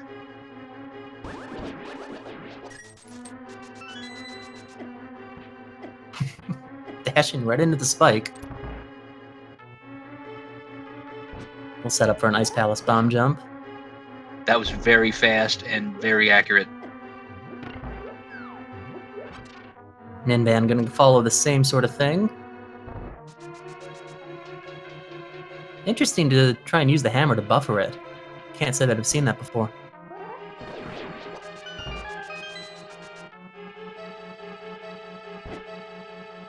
There's a lot of ways to do the same thing in this game, and everyone's got their strategy. Very cool.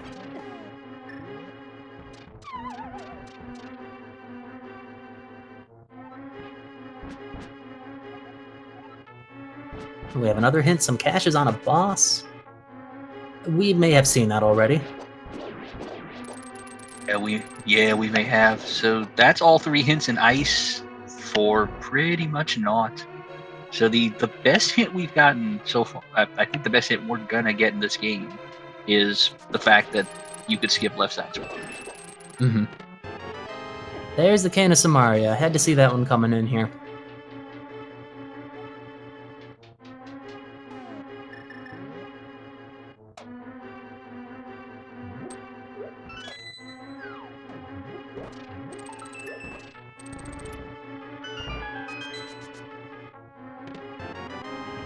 Just a big key, so we're just looking for the Ice Rod to be in basically just to be in go mode. I can't imagine at this point either runner finding them too far off from each other. Ninban's only option after this dungeon is completed is going to be Turtle Rock. Without the flippers still from Turtle Rock, we're not able to enter Swamp. He's already cleared out Misery Mire as much as he's able to, so unless he decides to go back there... Although we found both items, so that's not going to put us any closer to that Ice Rod. Right. We've got 2 items here in Ice so far. Let's see. Willard will both have the big key now, so it's going to be between Big Chest, Cold Stare, and Iced Tea for the third item. Chat making a fantastic point. There's a lot to keep up on with this, and asking another question, why does they need Ice Rod? Yes, all dungeons. So we do need Aga 1 defeated, Ninban's done that. We do need all of the pendants. And you still don't need the pendants to enter Ganon's Tower, though. So yes, good point in chat, that the Ice Rod could be in Ganon's Tower.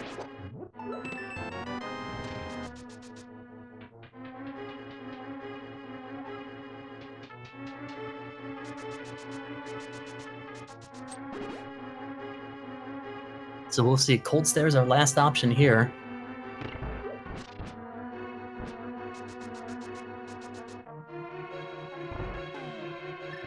And the big chest.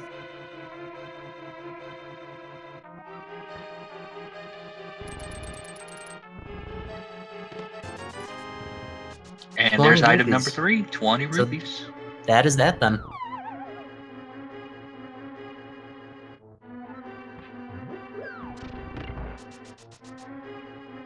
Yeah, I guess at this point you're gonna have the 2 options then. Either go for that last crystal and go to Ganon's Tower, or take the gamble and take the plunge back into Turtle Rock with the cane. See if maybe we can find it. We found at least 2 rupee spots on Laser Bridge. We found the flippers. So we found 3 items for sure that I can recall, possibly a 4th out of the 5 that are in Turtle Rock. So there's still a little bit of a chance. Yeah, and location-wise, that Willard needs to be a little careful here down on 1 heart. He's going to start fighting from range now. And these Cold Stare Puffs are going to go down quickly, hopefully. Yes, well done. And that's that, and now we get to watch Ninban do the same thing. Hopefully with more health. It's the spin to knock them in the corner. Unfortunately, they break apart. So and where was I believe that both runners found the green pendant hint? Yes. Well, no, wait.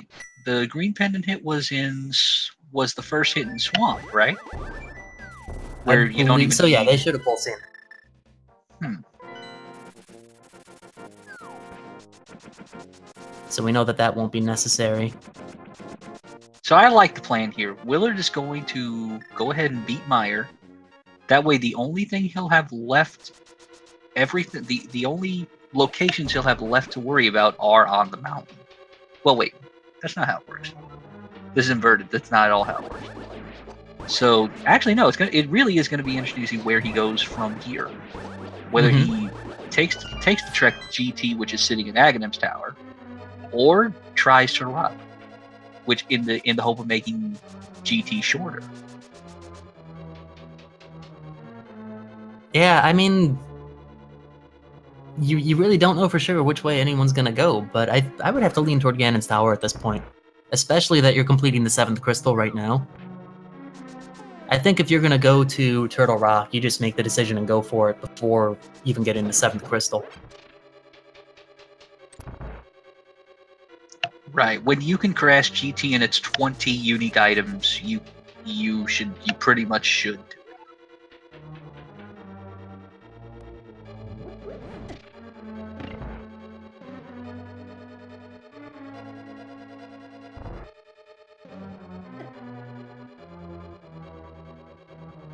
And it seems Ninban's got at least a similar idea. Again, we'll see what happens afterward, but for now, it's 7th crystal for both runners. Well, Ninban still doesn't have the flippers yet. Oh, that's true. So he hasn't made that trick. 6th. Yeah, so he's kind of going to be forcing himself to bank on Ice Rod and TR. And that's going to be huge if that's what winds up happening. I mean, he's gonna have to go to Turtle Rock after this regardless. Because yeah, you're right, those flippers are there. I got ahead of myself, I'm sorry. And he's got Aghanim 1 in the bank, so this could be a little tighter than it looks. I definitely think so. So as a quick recap, Willard was able to knock out a lot of crystals really early, well before Ninban, but at this point the gap is definitely closing.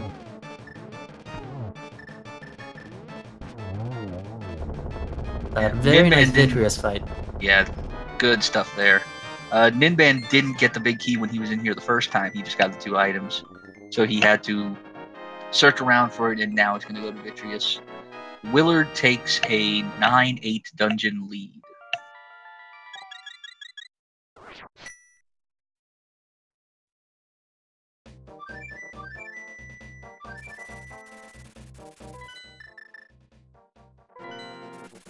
And with that, Willard's fluting to 4. He's going to head down, enter the Light World, and head right back north to Hyrule Castle and enter on the 2nd floor where Aghanim's Tower used to be. And now it's going to be Ganon's Tower. And one other slight advantage that Ninban is going to have once we get there is that Aghanim 1 is already defeated, which means that he'll be able to just save and quit from somewhere in the Light World and spawn right on top of the castle.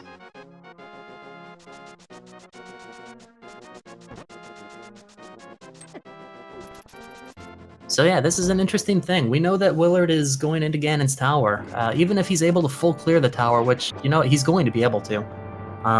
Even if the Ice Rod's not there, completing the tower is just fine. You still need Aga 2 to be defeated to open the hole to Ganon. You just won't be able to defeat Ganon at this point. But it's something that needs to be done either way, so whether the Ice Rod's here or not, it's what you do.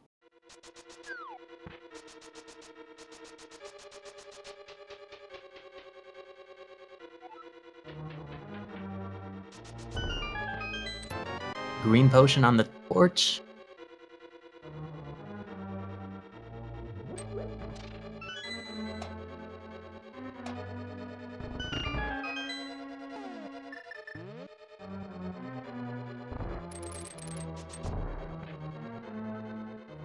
Interesting that Willard is starting left side. Is he going to try? Oh, there's the Ice Rod. There's the Ice Rod, wow. So it looks like it's going to be a forced double dip for Ninban into Turtle Rock, either way.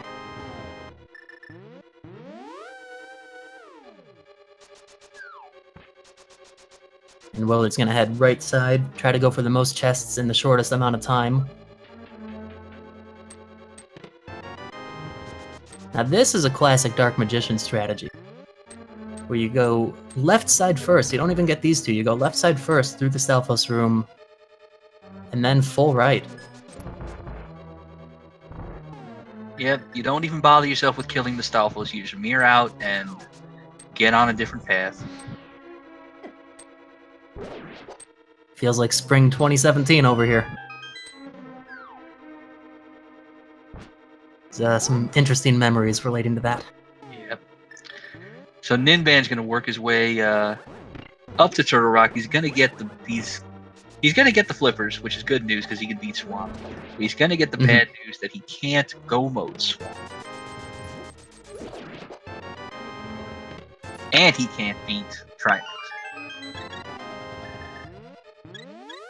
No, won't be able to go mode Swamp, but the positive here is that I believe he's seen the hint as well for left side.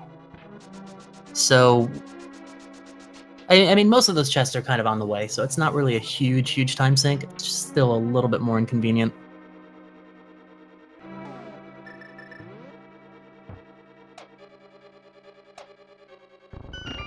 So we're up to chest number 12, or we will be shortly up to chest number 12 here, looking for the GT Big Key. I have not even been counting. Yeah, we got a little sidetracked by the Ice Rod, among other things.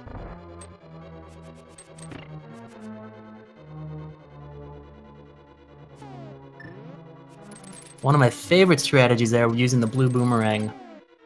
Not able to do it now that that skull pot has been picked up. There's nothing to hookshot to over there. And kind of blocks himself in. Can't quite walk quickly enough. Blocks himself in again. Alright, we're going to try this setup again. Throw the boomerang, switch to the hook shot, hook across the pot, hook down to the pot, hook to the key, and out. There you go. First try. Just need somebody to talk him through it. 20 minutes in the future.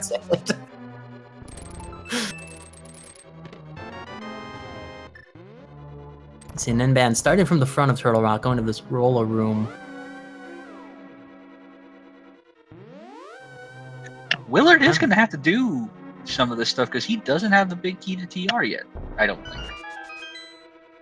You know what? I'm wondering if the big key to TR was actually on Laser Bridge and that was one of the ones that we missed. Either that or Ninban hadn't checked the southwest room yet.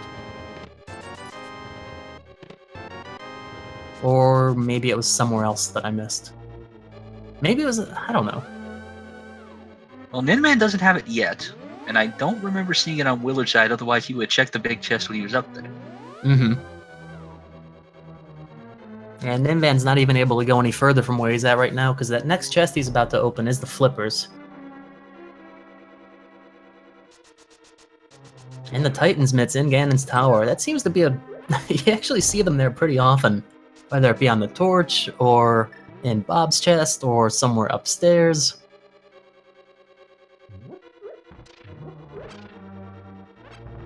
Speaking of Bob's chest, we're going to open it, find 20 rupees, so 19 to 21 coming up for Willard.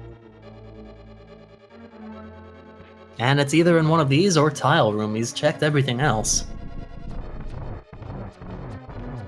Okay, so let's check out Laser Bridge. That was a 20.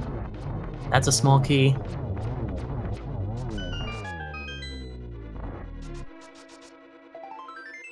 That's another small key.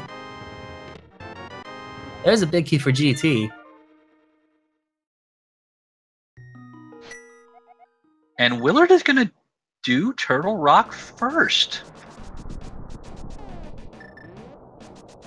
Oh gosh, this is strange.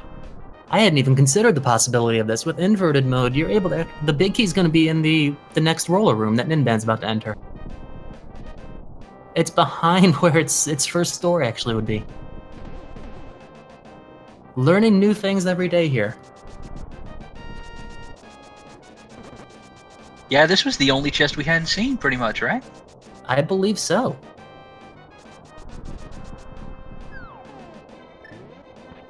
And we still don't see it.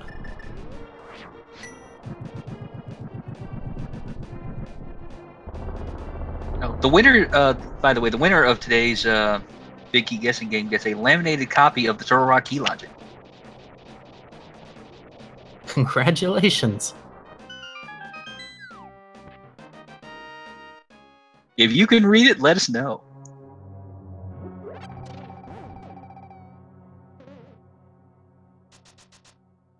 Yeah, as you had mentioned, still won't quite be a go mode wow, ice. We've already done that. Swamp Palace for Ninban. Kind of wondering too if he's going to check the Pyramid Fairy right after this. And that, you know what? That would actually make the most sense, being that it's right on the way to the new Ganon's Tower location. Yeah, so that is a pretty fortunate bit of routing that Ninban will be able to do.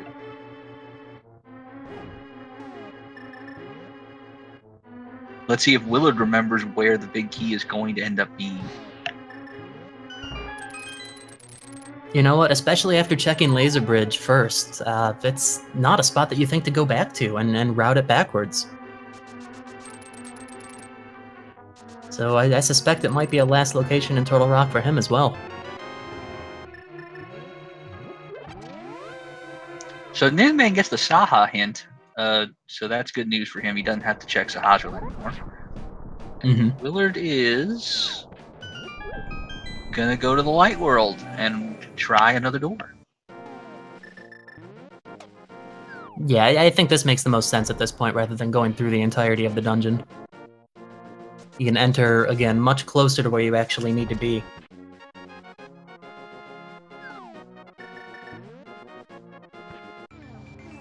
Yeah, and he's going to do this properly. He's going to do this from Laser Bridge, because if he did it from either of the other two doors, a big key door would have stopped him. Mm-hmm. Yeah, and this way, when he finally collects that key, he'll be able to mirror back and be at the closest possible location to where he needs to go.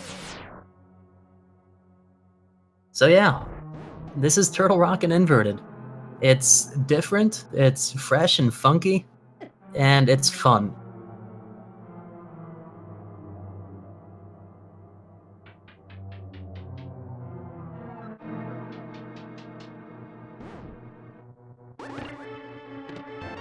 And yep, there's our confirmation. That is the Turtle Rock Big Key. Again, another instance of one of those small key doors staying closed, too.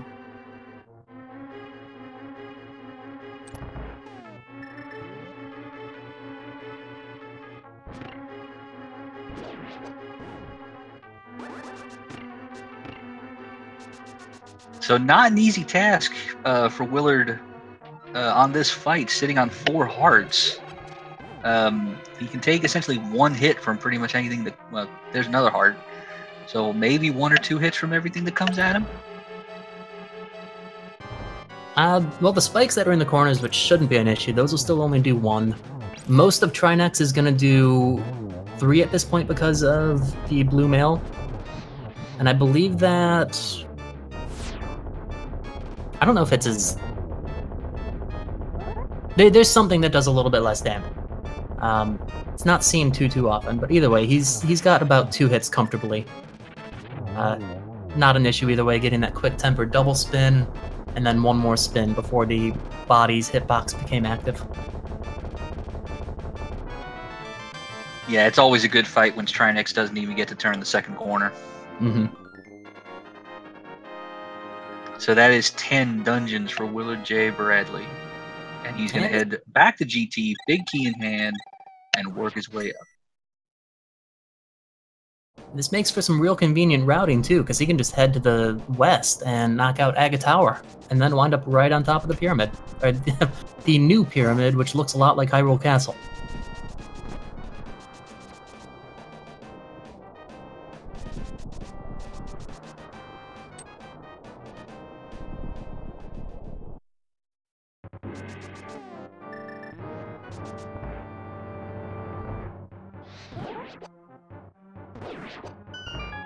Some nice Fire Rod, quick spin, take out the gold ball and chain guards.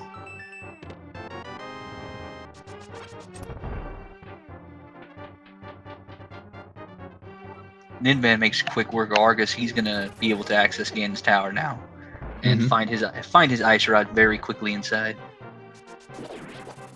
Yeah, the Ice Rod's quick. We know that the big key was quite a bit more buried, just beyond Ice Armor, so we'll be very curious to see if Ninban goes full left first, and I'm thinking Ninban may not have seen the hint about left side swamp. I'm trying to remember where that hint was. Now, I thought that hint was in Pod.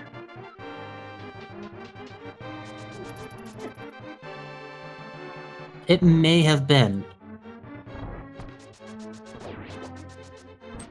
Is he going back for the big chest? Maybe.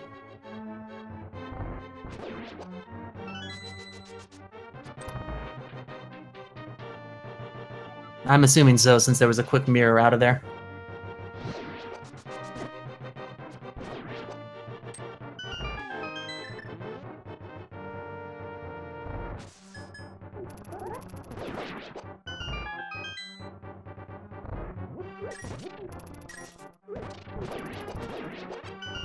Yeah, so this seed really has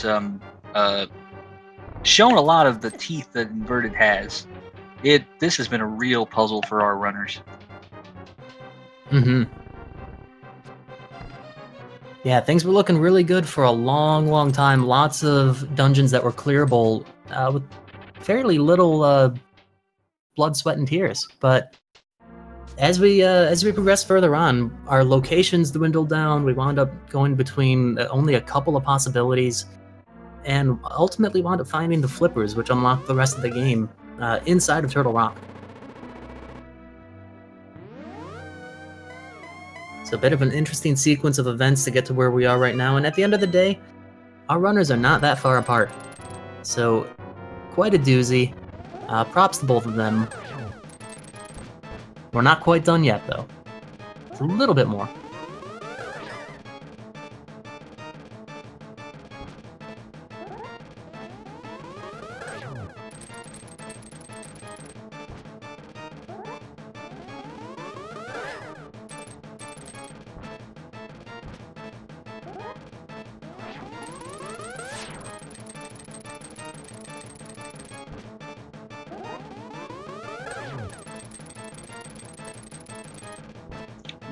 Willard here gonna make short work of Ganon. 1. He's on to 5 hits, and this should be number 6. Or the next one should be number 6. Was it a? Yeah, it was a 2 blue ball fight. So no, it was a 3 blue ball fight. Yeah, it might have been 3. Huh. Statistically the most common.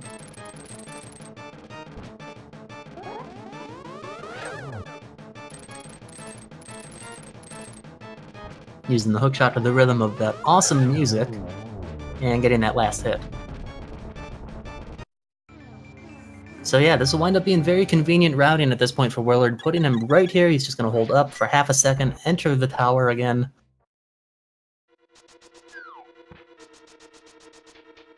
And we'll make our way upstairs. Ninban just found his Ice Rod, along with Blue Boomerang and a Fire Shield. And Ninban's going to follow that same suit and head to the right side as well. Yep, so it looks like Ninban's big T will also be at 21, unless he gets a little frisky and goes full right all the way down. It's a difficult call to make on hard mode. I don't even know what to call this room. I don't know if it really has a name. It's got like 2 of the fire bars and the falling floor. That room is not fun. Yeah, I guess we can just call it like the Bridge of Destiny or something. I don't know. How about the not fun Bridge of Death? That way we can both take credit. Having a little bit of trouble with these Canis Samaria blocks with the Gibdos. They're not playing nice. Might be relatives of the Gibdos that were in Skull Woods earlier on. Down to 3.5 hearts as well. And that can go very, very quickly if 1 or 2 turns go wrong. On the other side, we've got a nice gauntlet from Willard. Oh, Ninban getting a nice health refill from that piece of heart.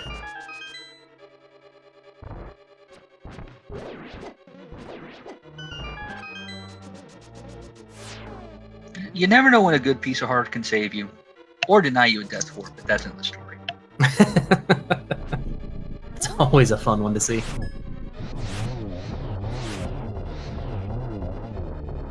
Another easy 1-cycle Landmo for Willard.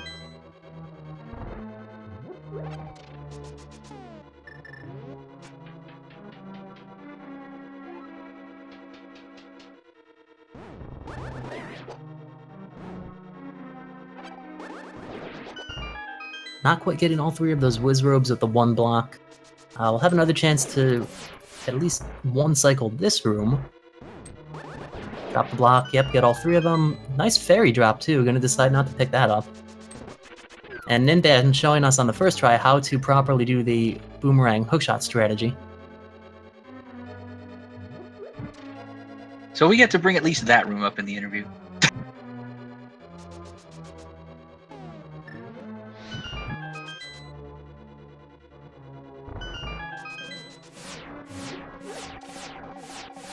Yeah, Willard not taking any chances here. Going to pick up the full magic, headed up to 6th floor. Couple fire rod shots, 2, 3, and 4.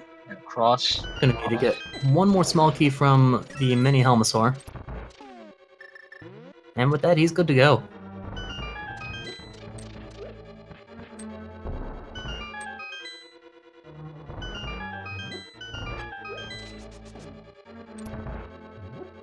Take that 1 last magic refill as we head into Moldorm 2.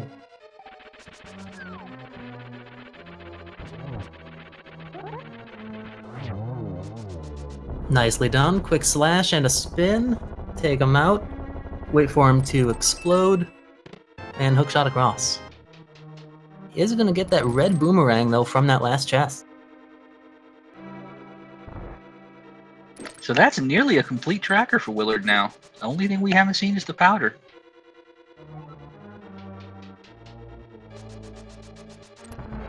Yeah, I'm kind of wondering where else that could be. Tile room... Maybe the big chest in GT? It's somewhere in GT, probably. Yeah, it could have been upstairs somewhere. Nice double on that setup. It's been a pretty friendly Aga too so far. And there we go, another double to take him out. Ninban getting through Ice Armos, about to pick up his big key. I wonder, does Ninban just finish off the tower right now, or go to Turtle Rock?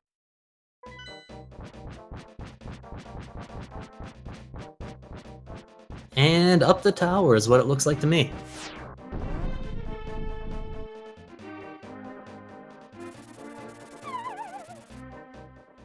Meanwhile, WillardJBradley entering the Ganon fight at an hour 50 on an all dungeons seed, on an all dungeons inverted seed, hard mode.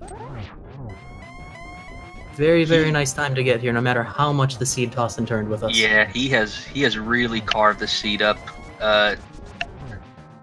All of his overworld routing has been tremendous.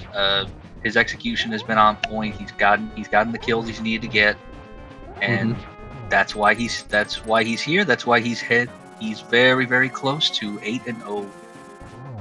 And speaking of carving up, Ganon being very generous to stand in that top right corner like a turkey and just let Willard wail on him with double spins. Oh, Ninban down to half of a heart, though. I suspect we may see a visit into the refill room just after this cannonball bridge. Hey, you know, those spikes can just kind of come out at you. The Igors in that room are a little bit unpredictable at times. This looks like a triple setup. 1, 2, not just quite. About. Timing was just a little bit off. Arrow, and that's going to do it. WillardJBradley is just going to wait for the bridge to come down.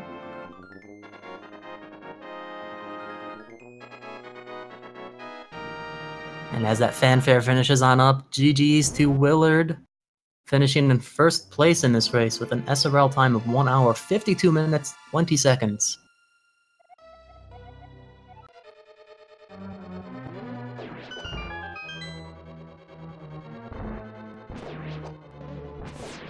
And that's it. Let's see how Ninban finishes up this gauntlet. And perhaps in a moment we'll even be joined by Willard himself.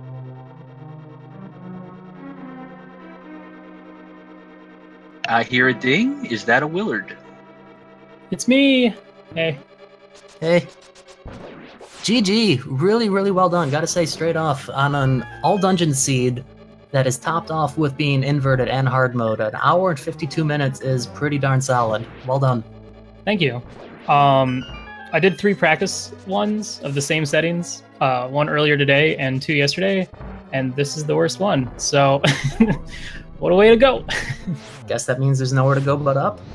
I guess. I wasn't anticipating full clearing the entire game, but that's how it goes sometimes, I guess. Yeah, I mean, things were looking really, really well for a while. Lots of quick crystal progression, and the 1 pendant from Pod, of course. And we just made quick work of a bunch of dungeons back to back until we wound up needing to go to the back of Skull, Misery Mire, or perhaps somewhere in Turtle Rock. Yeah, or at that point, Sequence Break. Oh, sorry, go ahead. No, I did. Or Sequence Break in Ice Palace, which was another thing that was on my mind, because I was like, all right, if I get something in there, then I can rule out where flippers, or like what's not going to be in Swamp Palace and whatnot. And yeah, very possible. I believe my opponent did Sequence Break in Ice, or maybe not. No, that is correct.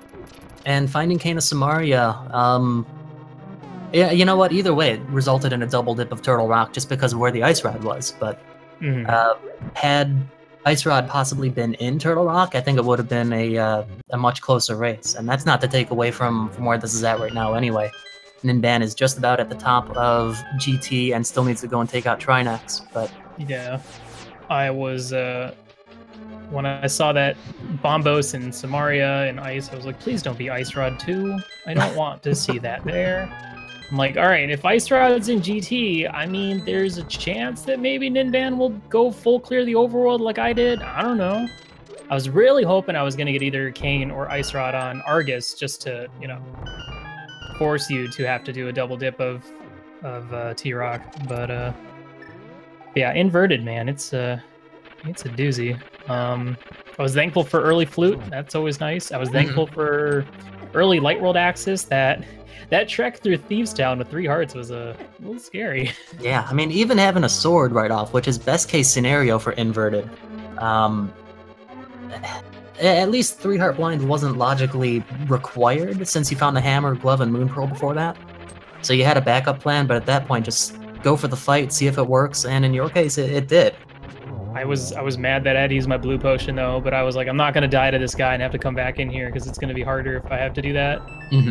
But I think I just like whiffed one of my swings on the last phase, and I panicked. I was like, no, I'm not dying to this guy. Yep, almost happened. But yeah, overall, I think I felt pretty good about this run. Aside from full clearing the game, execution-wise, I feel really good about everything. Other than that incidental death in Skullwoods, which had me cracking up. You know what? I can't lie. It was pretty funny. Yeah. It was lined up nice. You did a great job with it. Yeah, it was good. You know, if I just had like a, you know, blue mail at the time or maybe an extra half a heart, you know, things might have gone slightly different. Yeah, it was that, and then that one really annoying room in GT where you like boomerang and hookshot. I don't know what happened. Yeah, that didn't go as planned, I don't think. I muscle memoried it. I was like, all right, boomerang tossed, hookshot right, pick up the pot, all that stuff, get the magic. And I picked up the pot and the switch didn't go down. I was like, well, let me just try that again real quick. And it's like, this is not gonna work. But trapping yourself there and then going back up, swinging your sword a little too early, trapping yourself again quickly. Yeah. I think other than maybe some like the single arrow on library and, you know, lumberjack, I think the only items I ended up skipping were the 3 items at the top of the gauntlet and tile room, and then, you know, some like plain sight items and stuff like that, which can't wait to take a look at what this collection rate's gonna be. It's gonna be pretty high, I think. I'm thinking so. Get your guesses in, guys. What do you think? I'm gonna go with the 202. It's never over 200. Come on. It's never. Well, then don't tell me to guess. No, we're gonna go with something like 180, 181 or something goofy like that. I mean, the seed just gave you the runaround late. You know, that flipper location is just. Yeah, I'm mad because the mirror was in. Where was the mirror? It was up there, wasn't it? Super Bunny Cave. Yeah, so like you had to get that, and since I didn't have mitts, you would have had to have gone back up Death Mountain and hookshot across, like through the portal and hookshot across again, just to go. Because I, of course, as soon as I got that mirror, I'm thinking about Laser Bridge and stuff like that. And you could have gotten flippers right then and there if you had just gone back up, mirrored into the big chest room, and, you know, backtracked to the chain chomps. So, you know, when I eventually ended up full clearing the game, or last location in the flippers, I was like, I could have had these a while ago. What a jerk game. I mean, the thing is that when you have the option to check Laser Bridge, that's 4 quick items, and anywhere else in Turtle Rock kind of starts to become more of a time sink, especially because there's a decently high number of small keys. Of course, half of them were on Laser Bridge. Yeah. Which improves your chances of more items in those other spots, but it's one of those things. Do you decide to go for it early on, or do you just wait until later? Well, that's the other thing about Inverted is once you open up the light world, there's so much to do. Yeah, because you're not doing it within the first 20 minutes this time. I was very happy to see those, because I was like, I should go do Eastern and Pog because I have the bow now. I was like, but if I could find the boots somewhere, and then they were sitting there on Floating Island, and I, of course, got really giddy because I love my boots. But yeah, once you had that, it's like, all right, you got to kind of segment the light world. It's like, all right, do I go south and then do like mini Moldorm Cave? Do I go to desert? Do I go north and check like Lost Woods, Lumberjack, Back of Escape? And then, you know, you still have some Dark World locations that you put off, like Pyramid. I freaked out when I was entering Swamp Palace and that chest was unopened. I was like, oh no. If Kata Samaria is like in the dam, I'm toast. I'm done. So that was a huge sigh of relief because I ran right past it because I probably just assumed I already did it because normally you already would have done it. Right. But I didn't. Yep, that happens. And we're seeing your item collection come across the screen now. 181. So, Good guess. yeah. I mean, any closing final thoughts about the seed? Anything you might take away from it? Keep in mind for your next inverted seed? Or do you just say, hey, it's all rando, what I say now is not going to matter for the next seed? I mean, should have made it swordless. Ninban, come on, man. This was too easy. Once you got past Thieves Town, this seed was easy. It was, especially with 2 swords and escape. I don't remember where Blue Mel was, but... Hookshot. Oh, yeah. I will say that I did practice a ton of inverted leading up till the start of the tournament, and then bailed on it once the tournament actually started because I was like, nah, it's too much variable. I'll just stick to I'll stick to something else. So I then instead went with swordless and stuff. I will say though that I probably won't veto inverted for game 3s at all. So bring it on. And other than that, just want to say, you know, GG's to my opponent Ninban. Feels good to be 8-0 right now, so I at least have over half of my races. Mm-hmm. And, yeah, you're in a very comfortable spot with your bracket. Feels pretty good. I have a whole like Excel spreadsheet with basically the entire breakdown of the tournament, group stages, who's won against who, how many's won, and I just moved from the light blue color to the dark blue color, and that's pretty good. I'm pretty happy with that. All right, well, you heard it here first then. WillardJBradley, winner of this race. Thank you, good sir. We have Ninban right now finishing up Ganon. We're entering about halfway through phase 3 at the moment. Got half of that floor fallen.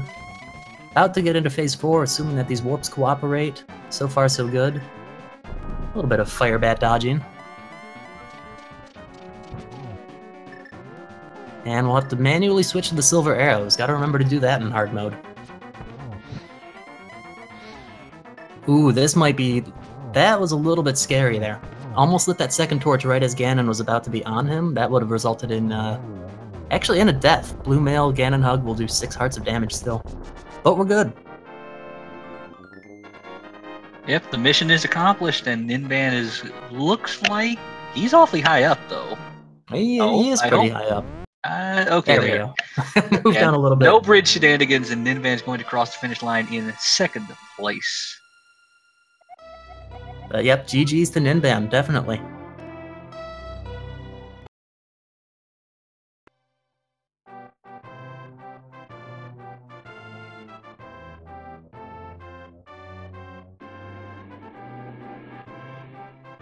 And we're joined now by Ninban as well, so hey there, Ninban, GG.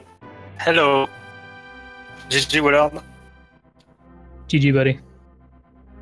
So I have to say straight off, it can be a very difficult thing to have some untimely deaths against a very early boss. But if we take that completely out of the equation, your game was solid. So Thanks, yeah. I can't imagine that was the most fun thing to go through, but what was going through your mind after you decided to leave in terms of like clearing your thoughts or a way to sort of regroup yourself? Well, for the whole first 40 minutes, I was saying things I cannot say on the stream in my head. Very loudly.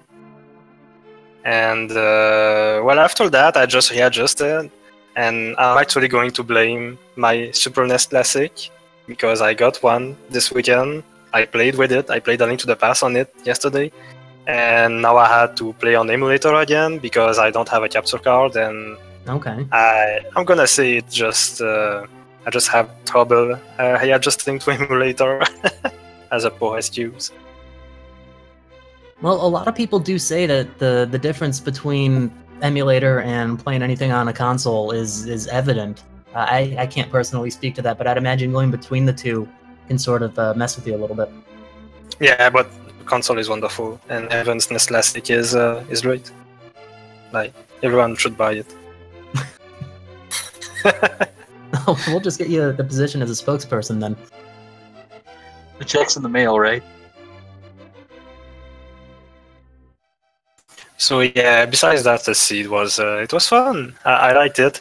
I misheard the floating island hint for Lake Hylia Island, so that's why I did Sword Shore. Otherwise, I would not have done Sword Shore at all. I think I just started bringing in the dungeons, and I would have gone and just sequence broke, say Ice Palace like I did. Well, that sequence break for Ice Palace could have really paid off for you. We were hoping that maybe, obviously Kana Samaria then was going to send you to Turtle Rock sooner rather than later. We were kind of hoping that Ice Rod would have been in Turtle Rock for your sake. That would have definitely sped up your process, closed the gap quite a bit more. But either way, having, 10 minutes between your finishes still on a seed like this is fantastic.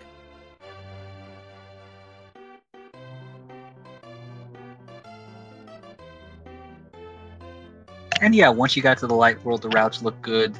You had, when you have so many things to do, you just make the decision, like, here's where we're gonna go, and we're gonna make this work. But no, you were able to catch up pretty nicely after those first miscues around Thieves Town. So no, it was a very, very good performance. Ninban, what are you going to veto for Game 3?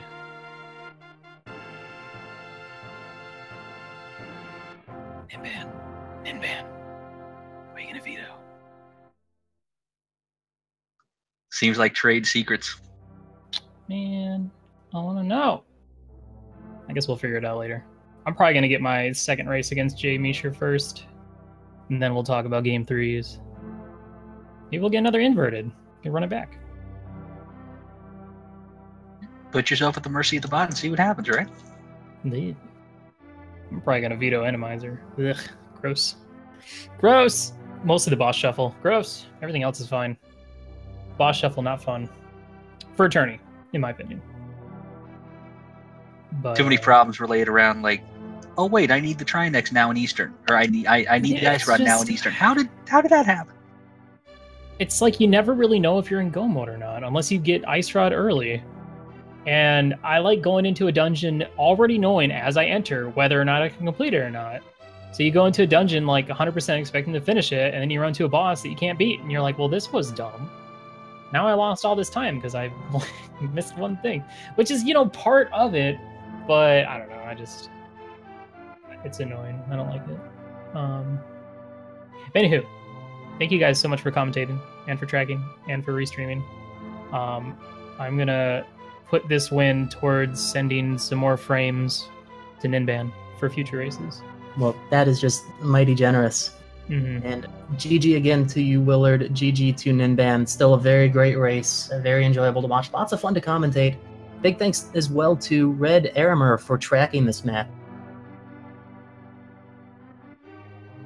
Yeah, absolutely. And thanks to Red Aramer for tracking our runners, and obviously to my commentary partner in the name of DT. This has been a very good time. It's been fun to do this with you, sir. It's been an absolute pleasure as well. Lots of good laughs, lots of good conversation about the game. Real quick, taking a look at the upcoming schedule for this evening. Well, you're on it, aren't you? We'll get there. At 8:30, so as of about 10 minutes ago on Speed Gaming 3, there's Iron the Shorts versus Pierre D. Wong. On Speed Gaming 4 at 9 o'clock, we have Ultima versus Dante. At 9:30, right here on SG2, we have Aaron Doby versus In the Name of DT. And at 10:30... I hear that guy's okay at the game. Shush. At 10:30 on Speed Gaming 5, we have C. Falcon versus Jay Misher.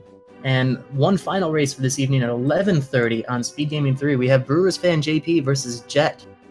And that's not going to be one you want to miss. That's going to be a fantastic. Yep. So that being said, it's been a pleasure. Hope that you guys have enjoyed hanging out with us for a little bit. Hope you enjoyed the race. Take care of yourselves. We will see you another time.